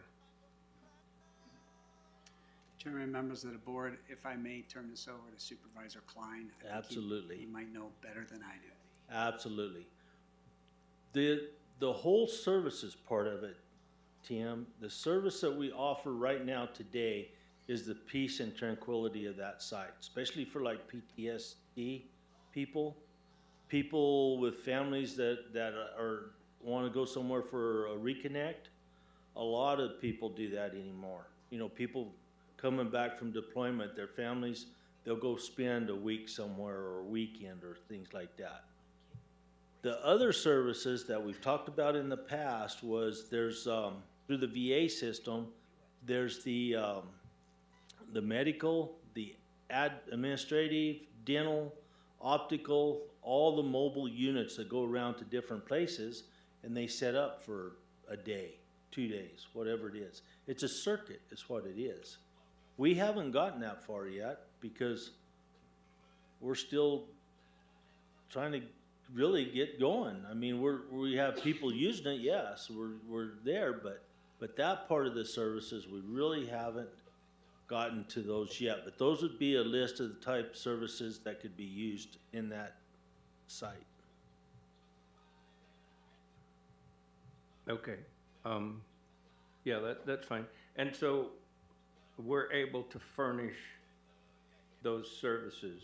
I guess where I'm at is we've had so much trouble with the gifting clause with where we spend and what we spend. Right. And the auditors come and stand in front of us. On the services that we're offering now, are we in the green with that? Yes. Are we good with that? We are. The one big group that has come in and has kind of adopted us, basically, is, I wish Kathy was still in here, she'd tell you the exact name of it. It's a motorcycle group that their main office is in Colorado. And it's something therapy. Anyway, they come in and spend a week at a time on that site. They usually stay in the barracks right there. They bring their people with them. They bring their insurance with them. And what they do is they schedule these big, long motorcycle rides. They bring the motorcycles, they bring everything. They make these big, long day trips. And by long, I mean like leave Young, go to Sholo, come back through Salt River Canyon, go back up the South Road and go back. And then in the evening, they have their therapy sessions. I was invited, me and Kathy and Lacey. I think Letha was there too. But anyway, they invited us all to come have dinner with them, be a part of this therapy session. It was something, I tell you. It was really, really interesting. But that's what they do every day. And so they take people apply for this week, let's say, from all different parts of the country. When we were there with them that evening, there was one person from Hawaii, there was, I think, a couple from Texas, and there was one from Pennsylvania. So they fly in, these folks gather them up, they bring them to Young, they have their motorcycles there. They give them a briefing on the motorcycles, which the county, because of insurance and liability and all that stuff, didn't want to do it. So I got property there in Young. They go over on my property. They do a little ride. It's not a fast ride. It just makes sure everybody's got some balance. And they put me on their insurance to cover that for the afternoon. They do their little ride, and then they're off and gone for the week doing those different things. That's the one major group we have today. We had another medical group come in there and bring about 20 people with them one time, spent almost a week, I want to say. And then same thing, they brought their own people, their own insurance policies. We didn't have a cost in there. Now, when you talk about gifting, and I'm gonna talk about this, James, so correct me if I'm wrong. We get hammered every day. Hell, we can't even give a football team $1 without justifying it and all that. We all know that. Otherwise, Joe gets after us. But what we've done is we've put together the nonprofit part of this site. Kathy's a member of it. The rest of the members are from Payson, Phoenix, Globe, other places around. So what they're going to do is they raise money to support this. So James is working up a cost, kind of a somewhat cost of what it costs for, let's just say, someone to stay in a house for a night. And that cost will be reimbursed to the county from the nonprofit side, out of funds that they've raised, donations they've received, things of that nature. And right now, today, they're doing really good on their fundraising and donations and everything. Like, I don't know, some of you guys, I know Rick's been to it. Alex, I know you've been to the auction in Payson. Really good deal for an afternoon, evening. Last one we had, I think, raised around $60,000. And so that'll be reimbursed back to the county to offset the cost of actually people coming in and staying. My biggest thing was, and has always been, is I don't want veterans to pay a dime out of their pocket unless they want to donate something or contribute whatever. That's fine if they want to do it. But I don't want us to say, you know, it's going to cost you $100 for tonight or you can't stay here. That's not what this project's about. So having this in place meets that. It meets the gifting clause and laws and things like that. Does that answer your question? It does, but like I said earlier and in the conversation, $260,000 a year to operate the place, I don't want to get Thank you for bringing that in up. trouble with the auditors Right. going forward. And there's going to be more discussion on that, because when I looked at that list to begin with, I think there's some padded costs there. And I'm just saying this. So we need to look at that carefully. Not only do we need to look at that, but we can't use that as a true factor, a true measurement, because in normal times, from about the end of November until, let's just say, April, that site's probably going to have to be limited because of weather. So we're not really going to have a cost other than the two folks that live there, or work there, not live there, well, they live in Young, that work there, and that's when we have the chance to do maintenance type projects, things like that. But it's, you know, keeping the lights on, keeping the water, keeping the heat on in the wintertime costs money. But so a lot of that under a normal year will be reduced. Yeah, it's just, you know, these are questions that come up, and I can't talk to you in the hall. No. I can't talk to either one of you. And so that's why we have these work sessions, is to be able to ask questions and know kind of where we're going forward, other than just the information that we get in an agenda meeting when we have to vote on something. You know, then we try to get it, but, you know, this is kind of an open door conversation where we can ask questions and kind of find out more of what's going on, and so. The other thing, I'm gonna tell both of you, I'm gonna talk about the insurance a little bit, James. ASIP will cover all the buildings and things like that. That's what ASIP covers. The people coming in, we ended up finding another insurance company for an umbrella insurance that will cover that part of it. For the event. No, for any, well, normally, Tim, when we say event, it's like a bigger group for a weekend or a week. Those people, most of those people will probably be bringing their own insurance with them. If not, this may cover it too as well, or we get a little extra. But normally, just a couple that walks in and spends the weekend, that's where this umbrella coverage is gonna cover. So that's in addition to ASIP, but that's the breakout on the insurance sides. And that's where we're at today. Chairman, members of the board, if I could add to Supervisor Klein's comments about the insurance. Individuals, families that come to the property, we do now have a liability insurance policy to cover all of that. What we're gonna be moving to for events, Supervisor Humphrey, is exactly what we do out at the fairgrounds. If there's a group of people that come to Pleasant Valley Veterans Retreat, they're gonna have to fill out an application. That application will have to be reviewed by the Sheriff's Department to determine whether or not security is needed. That's the process we do out at the fairgrounds. And they will need to provide us with a liability insurance policy for the group. So we will require that for any group other than individuals and families that come and stay at the property. I hope that answers your question. Yeah, that does.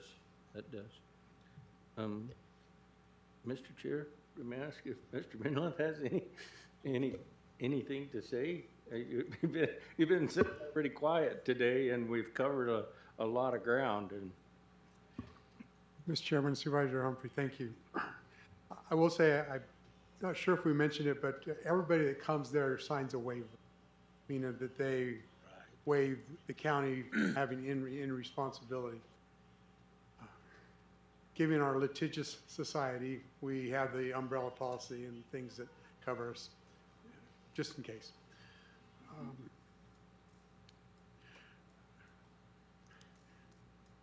I hesitate to do this, but, well, I'm going to do it anyway, Michael. I've given these specific projects, said, Michael, we want to move forward on these certain things that are listed, a few of them. And we want them done in 6 months, so we want them done by Christmas, or by Thanksgiving, I guess is the time. So we're trying to put a specific time frame for getting things done. Thank you for your conversations today. We will be getting substantiated numbers of what these different projects are and how much they cost.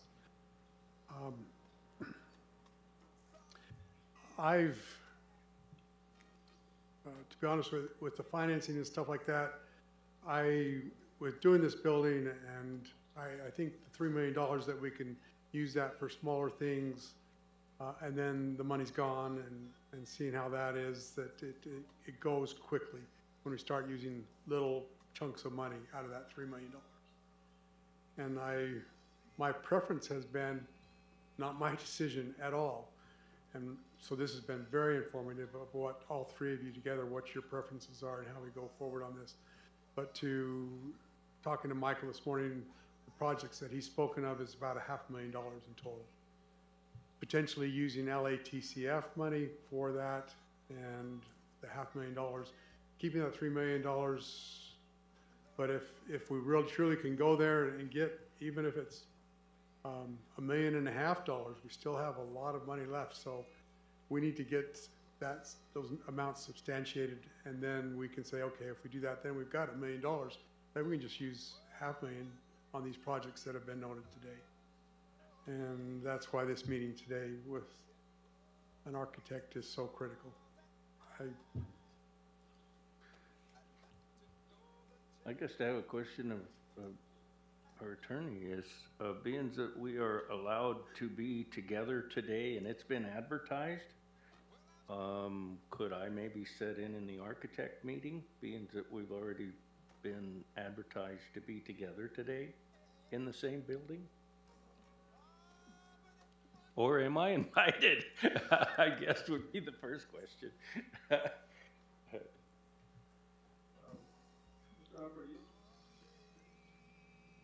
don't know any reason why you can't attend, but the problem is if two of you attend, then there has to be a notice posted 24 hours in advance that can't constitute a meeting. But for an individual, board member to attend the meeting, there's no requirement, no posting requirement. Yeah, I didn't know if the posting for our meeting today would cover a secondary meeting, so it hasn't been advertised, so that answers my question. Okay, that answers my question. And notice that they accept the item being the recorder's office before the Okay, asked and answered, thank you. Okay. One more thing I want to bring up and remind you guys too, is back when we made our first push on getting some things done on the vet center, one of our hangups was being able to have enough meetings to approve the cost. Because James could only sign up to 50,000. We made a decision and upped that 50,000 for the vet center to 100,000 for James. And I don't know if you guys remember that or not, but that's still in place today. The other thing I want to say too, and I want to thank you both for being part of this work session, but we've talked about this, and I remember talking to James about it back then too. If something comes up, we don't have to wait for the next scheduled meeting if something important needs to be addressed. We just get with James and he gets with Steve, and we go on, have a meeting. Now, I just wanted you guys to remember that, so like Tim, when you look at the manager's report and you see those costs and he signs off at a $90,000 deal with HistoriCorps, we agreed to let him do that up to $100,000. Mr. Chairman, Yes, sir. Michael's researched that, and apparently I do not have authority to go up to the $100,000. We can discuss it, but looking back at the records, I was not given that additional authority for the Pleasant Valley Veterans Retreat. So the limit is the same as for all other county contracts. It is less than $50,000, I believe. Where did we drop the ball on that one? It's related to ARPA, I think, from the way I was, and now that we're out of ARPA money, we need to revisit that. Correct? Yes, Chairman, members of the board. So Supervisor Klein, there was a resolution passed a couple years ago and voted on by this board and passed that did give Mr. Menlove the authority to sign contracts up to $100,000 with Pleasant Valley Veterans Right. Retreat. And I took a look at that resolution. I reached out to the county attorney last week just to get some clarification on that. So if you look at the resolution, there appears to be a couple qualifying things in that, which is it was related directly to ARPA funds, and these projects are not going to be ARPA funded. We're almost expended with all of our ARPA funds. And then the work session, which led to the resolution, the work session was a week before this, and I listened to the audio, and it was in basically the discussion was the $1.6 million renovation to the two barracks and the admin building. So that was where the board and Mr. Menlove were trying to get an expedited process. So currently right now, the county attorney believes that if that is what the board chooses to to move forward with granting Mr. Menlove that permission again, it would have to be a new resolution. Thanks for letting me know. You know, see, you guys, that's what really irritates me is when I send these meetings and I make a comment like that, fully knowing we made that decision to let him go to 100,000, and then you sit here and tell me that no, it's still at a 50,000. I have a phone. I pack a county phone that the county pays for. You better start calling me and telling me, because when I open my mouth and I say things, I want it to be right. I don't want to sit here with my foot in my mouth and make these statements, and you guys are sitting here not sharing information like that. That pisses me off, and I don't like it.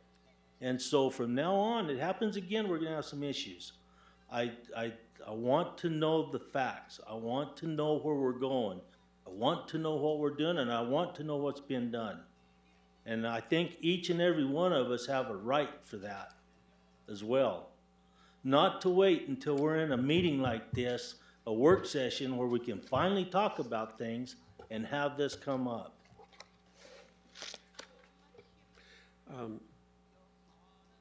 Mr. O'Driscoll, so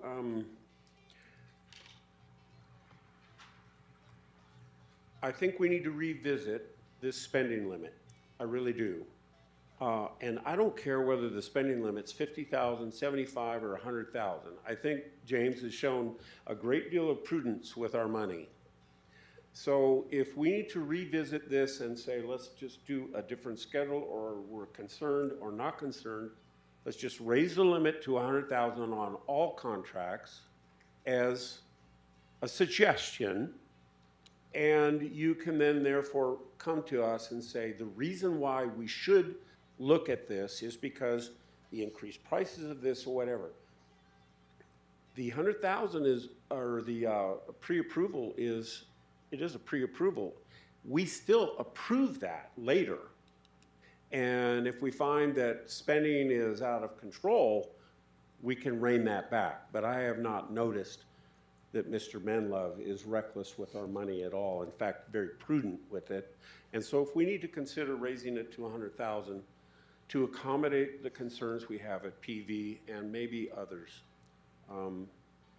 maybe we should look at that. Mr. Chair, let me add something and clarify this point. If James doesn't have the authorization to spend more than 50,000, whatever, like you said, whatever that is, and when we're getting into these projects, that means what we have to do is put it on an agenda, bring it back in front of this board 4 weeks, 5 weeks down the road, and get this done. That was the big thing at the time, was the fact that it just kept going on and on and on. When in fact, a lot of these projects, you know, can be done, and then we look at it in James's report. James is awesome when it comes to keeping the financial stuff up. He's the best I know. And so I have no problem there. My biggest problem is when we don't have the latitude to move, we can't move. We can't do things. And next thing you know, we're 6 weeks down the road trying to get something done. That's a lot of frustration level. Chairman, members of the board, with considering a new resolution, I think the two legalities that were in the original resolution would still be, and Joe can correct me if I'm wrong, would be that any contract in between 50 and 100,000 for the county manager fees, given that exception for Pleasant Valley to sign contracts up to 100,000, would have to be approved to form by the county attorney, and it also would have to be approved by the board. So it would be, I guess, a good term that you used, Supervisor Christensen, was pre-approval. That's basically what it was. It was a pre-approval, but that contract would still have to be brought up in front of the board to vote on, and a county attorney would have to approve that contract to form. The idea is to just expedite the process. So when it comes to PV, or when it comes to other projects, and I bring up the other big project, which is the fairgrounds. If there needs to be, and we know that we want paving done, we know we want a fence put up, and it's at 60,000, I don't see why, if we all sort of know that that's the direction we're going, that we need to micromanage at 50,000. I would be willing myself to draw a new line at 100. Chairman and members of the board, I'll defer that to Mr. Menlove in the county attorney's office and Marion over in finance. That since would be something we'd all have to agree on or approve.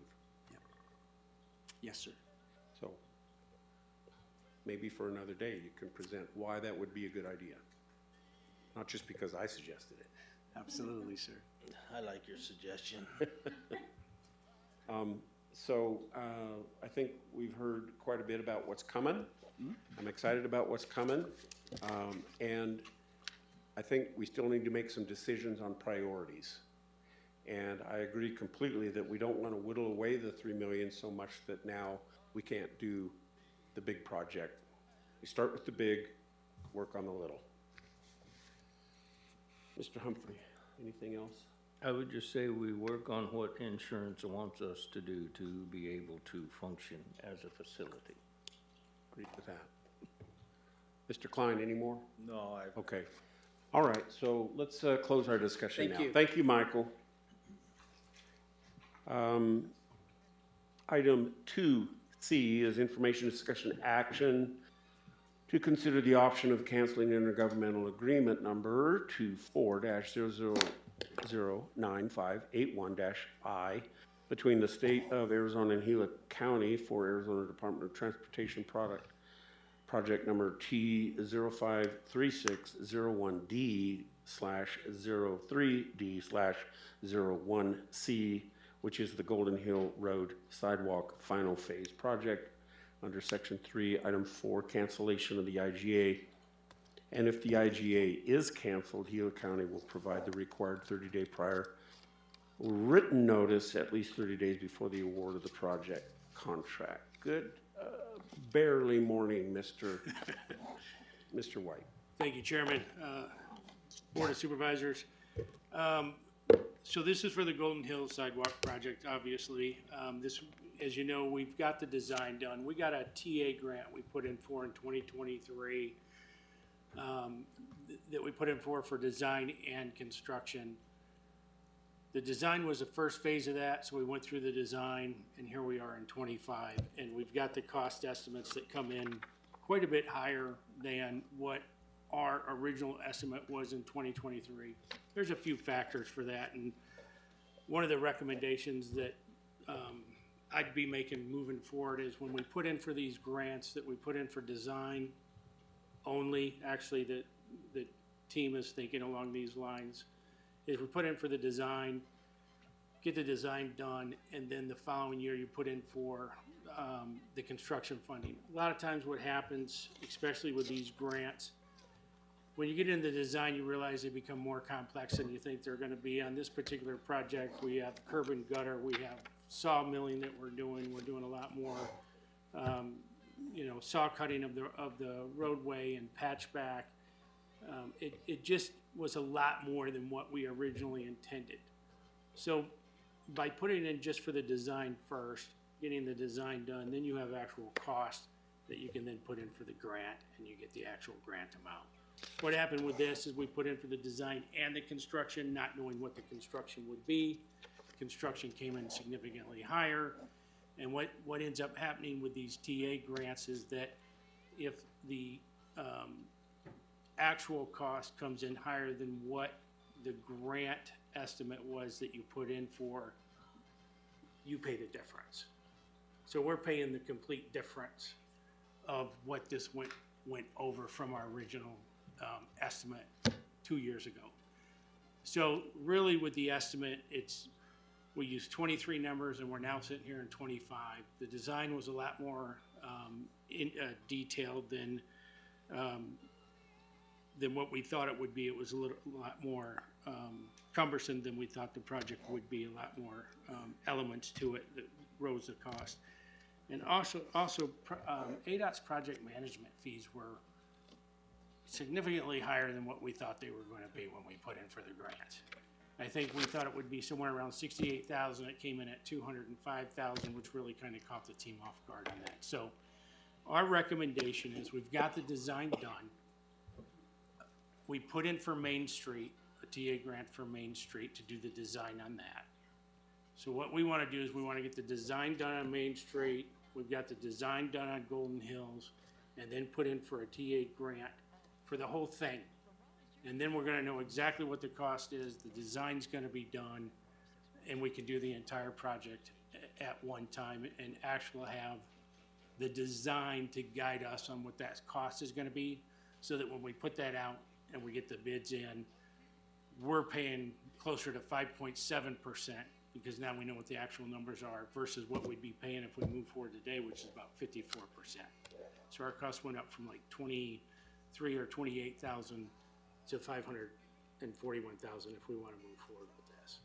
So, and to top that off, one of the things is they gave us a preliminary estimate, ADOT being they, gave us a preliminary estimate in February, but they just gave us the final estimate at the beginning of May.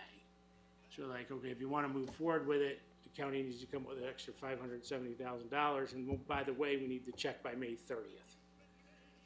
So we'd have to actually, if we approve this today, somehow me and Marion would have to figure out how we're gonna get Chuck cut and get it over to him. But our recommendation from staff is, let's move forward with the design of Main Street, and then let's put in for a construction grant to cover the whole cost, so that we're paying 5.7 of the whole project versus 54%. Thank you. Supervisor Humphrey.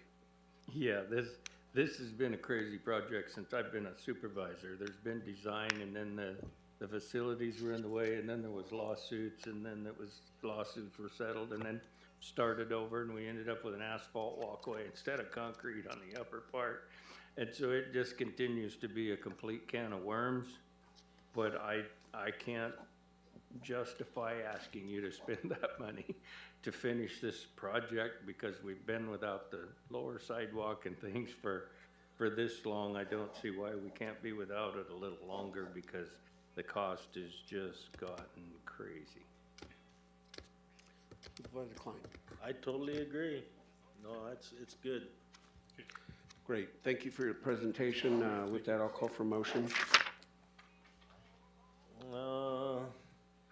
I'll make a motion to consider the option of canceling intergovernmental agreement IGA number IGA 24-0009581-I between the state of Arizona and Gila County for Arizona Department of Transportation project number T05361D/03D/01C Golden Hills Sidewalk Final Phase Project under Section 3, Item 4, cancellation of the IGA.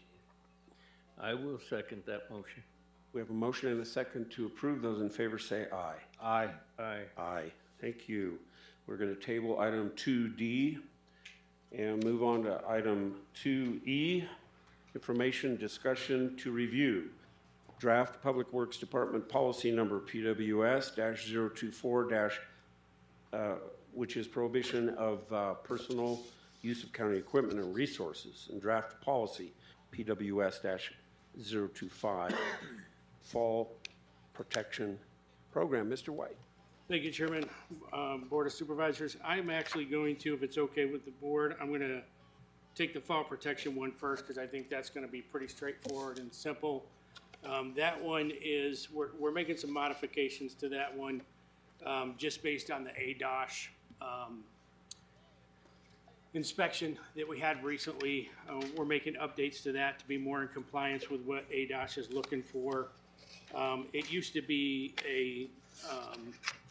a pitfall policy. We're just changing it to a standard fall policy, fall protection program. So it's a little more inclusive of what ADOS wants to see as far as fall protecting, when we do the meetings, what different things we cover, what, you know, how we mark things where there could be slips and falls. So that's just getting this policy more in line with what ADOS is looking for. And I'd be happy to answer any questions that you might have on that particular policy before I jump into the other one. Thank you. Supervisor Humphrey. I have no question. Supervisor Klein. I'm good. Okay, thank you. Keep going. All right, thank you. The other one's a new one, and this has nothing to do with ADOS. It's really just to kind of clarify. The county has an existing policy right now where it deals mainly with vehicles. You can't, not using county vehicles for personal use. If you have to take one home, if you're on call or something, you know that you can't use that vehicle for personal use. And it has one little simple line in there that also says you can't use county property for your own use. One of the things that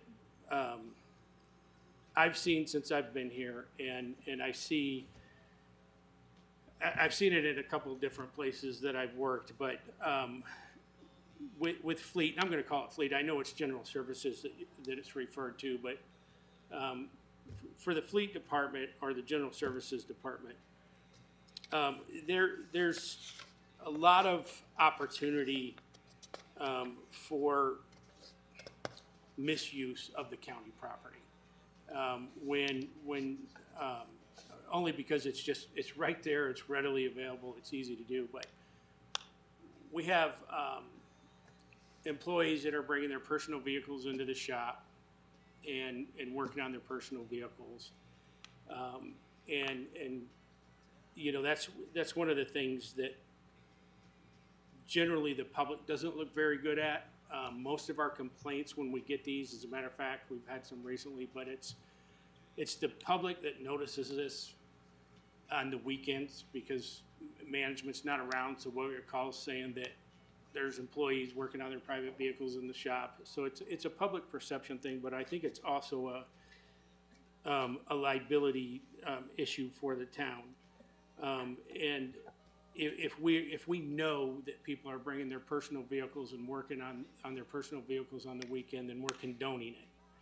And I don't know as to what degree our insurance would be okay with that if we're aware of that. If somebody comes in, they're working on their personal vehicle, and they get hurt over the weekend, nobody's there, they're there by themselves, and we know that and we allow that, would the town be liable to, or the county be liable to cover that? Typically in government settings, and I say typically because it doesn't have to apply here, but typically in government settings,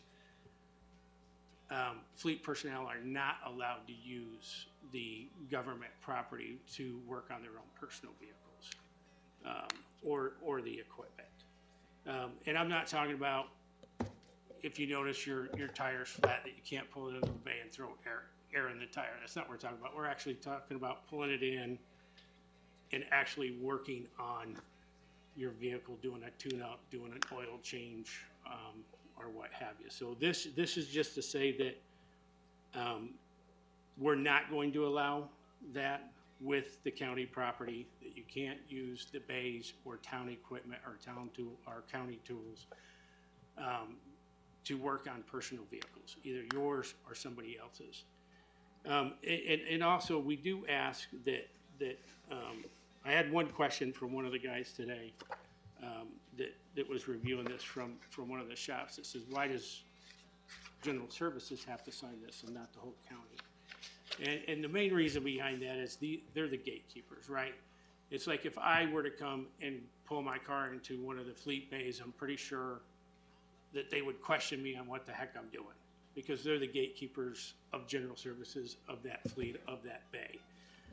So with them being the gatekeepers, it's not a bad thing. It's just, it's really for their protection as well. Because if they have somebody, another employee says, hey, can you work on my car for me inside one of these bays? They can say, hey, I can't. I'm not allowed to.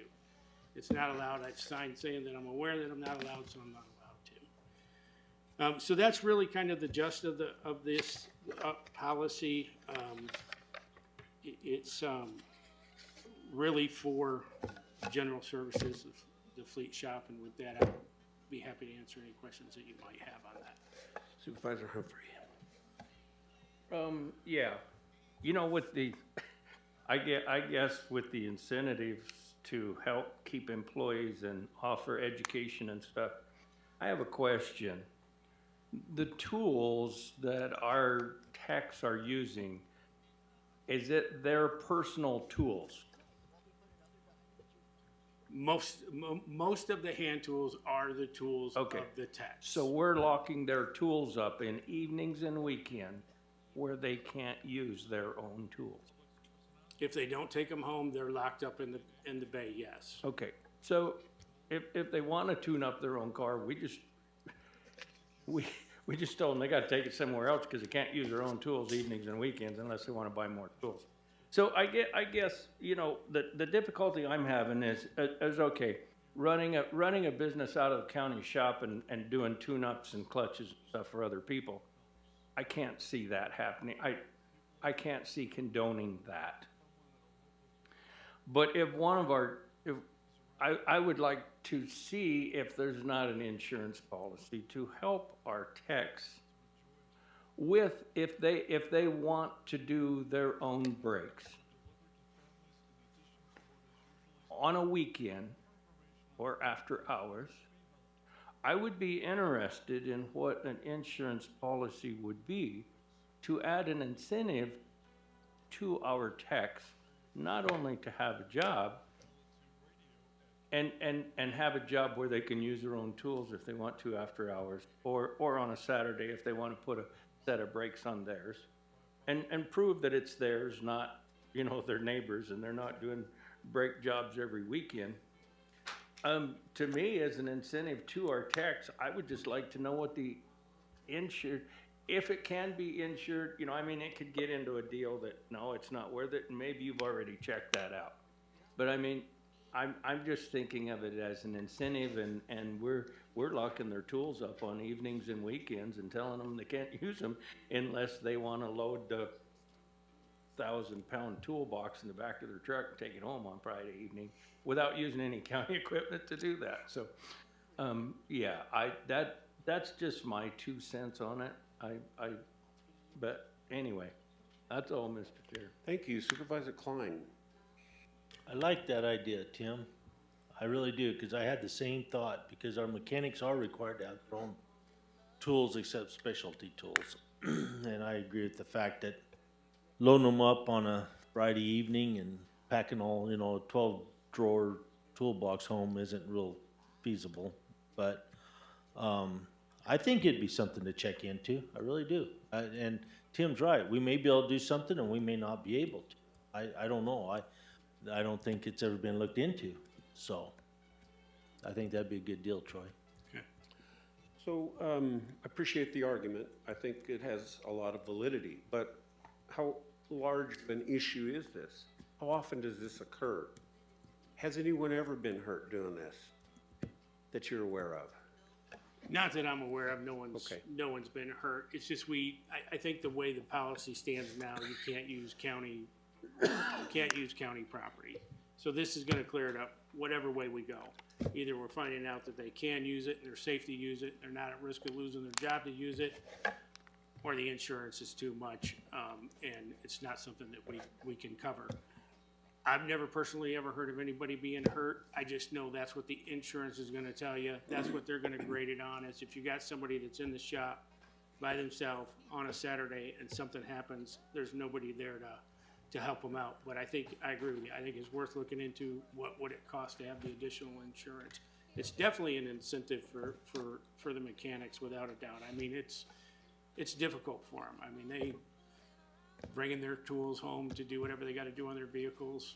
That's a pretty big event to make that happen. So I certainly understand that side of the argument. And I think what we're getting out here is just to get clear direction on which way we go, so that the employees know, you know, what the rules are that they need to play by. So, Mr. Manlove, you have something?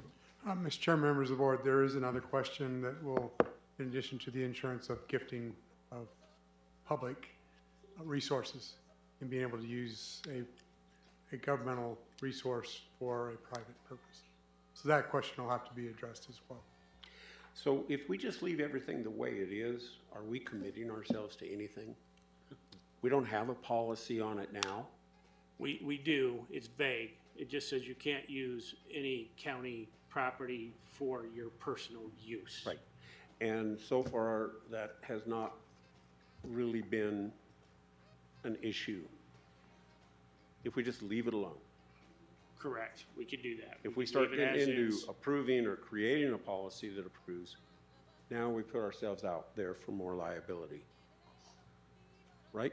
Right, I mean, you do have a policy that covers it, it's very vague, this was more specific, but you do have a policy that covers it, yes. Okay. This is not an action item, Correct. so We've had our discussion. we've had our discussion. Okay? Okay, all right, Yeah, thank you. thank you. All right, well, call to the public. Anyone here in Globe?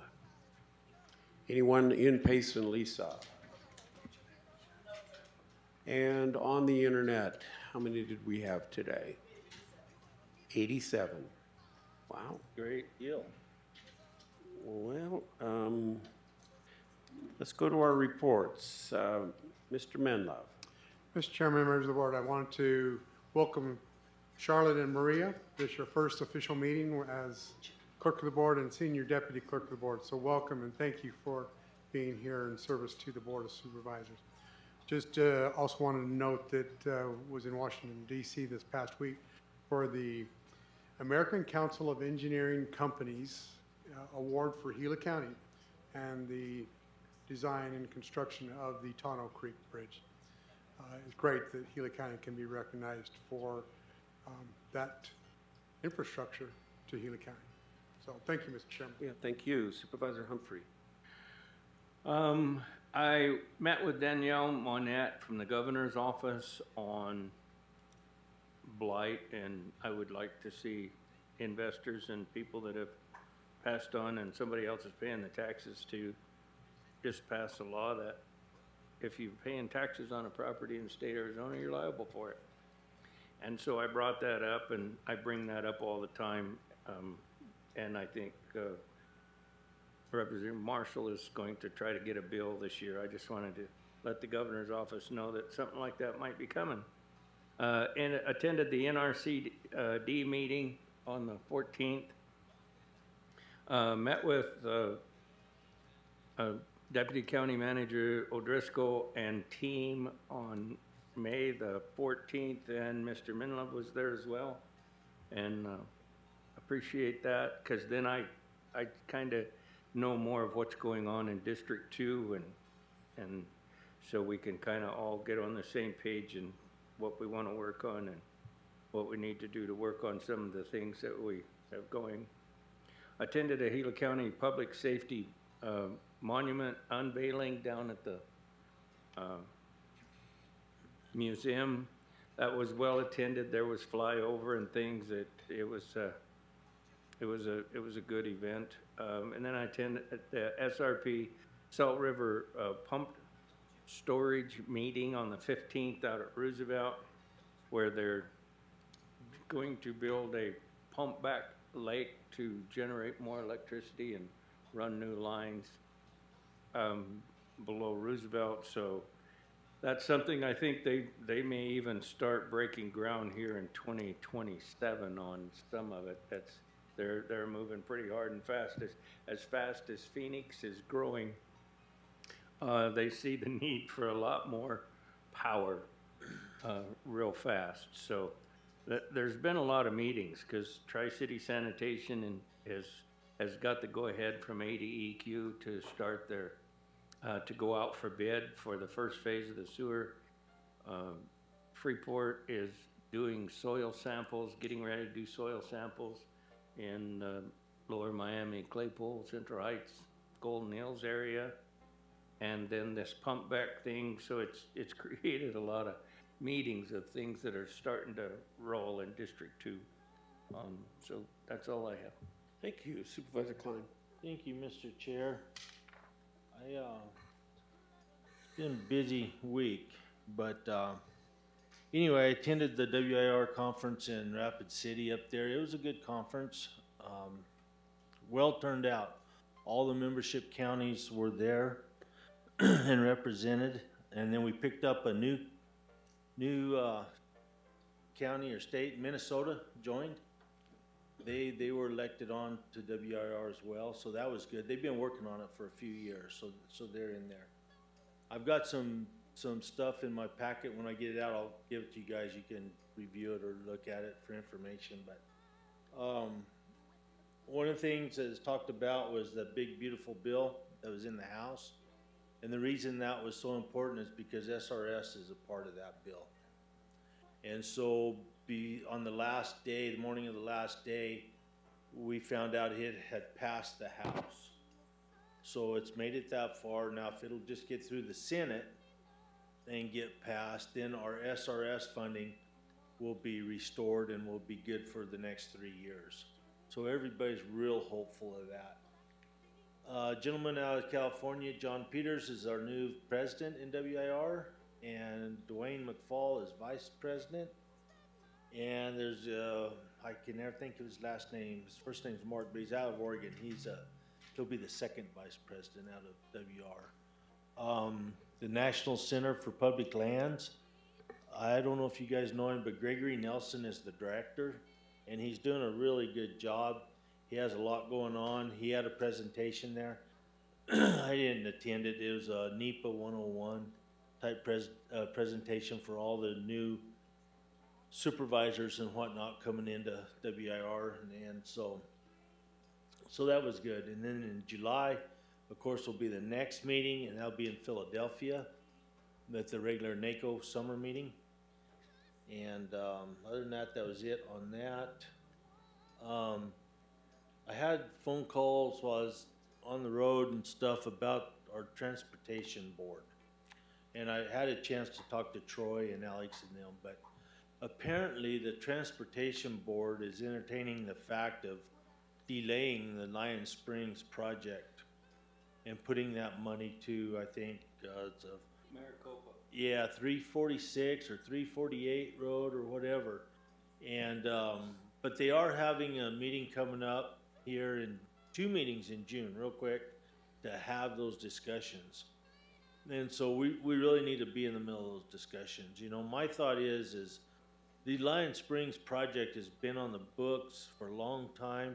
We finally have reached a point here in the last 2 years, let's say, of them actually getting serious and putting a lot of things down, laying it all out, on and on and on. They've had their public meetings in Payson and everywhere. We really need to push and say, hey, why don't we finish this one before you decide you want to tackle another one? Otherwise, I can tell you, we're going to keep getting pushed aside. And we may, anyway, that may happen, but we need to have our say-so and be in those meetings and voice our opinion on that. So that's coming up here in June. Troy's got the dates on those. One's a kind of a work session, and then the next one will be where it's actually addressed and voted on. And then I attended the Memorial Day celebration yesterday in Young, which is always nice. They do a good job of that up there as well. So that, Mr. Chair, that's it. Thank you. We had a small fire at the Buckhead Mesa landfill a few days ago, and I commend our crews. We had all hands on deck out there, along with Payson Fire Department and Pine Strawberry, and they got it out right away before it got too serious or moved on to other things. Still don't know what started it, but it could have been any number of things. But they took care of it right away, which was good.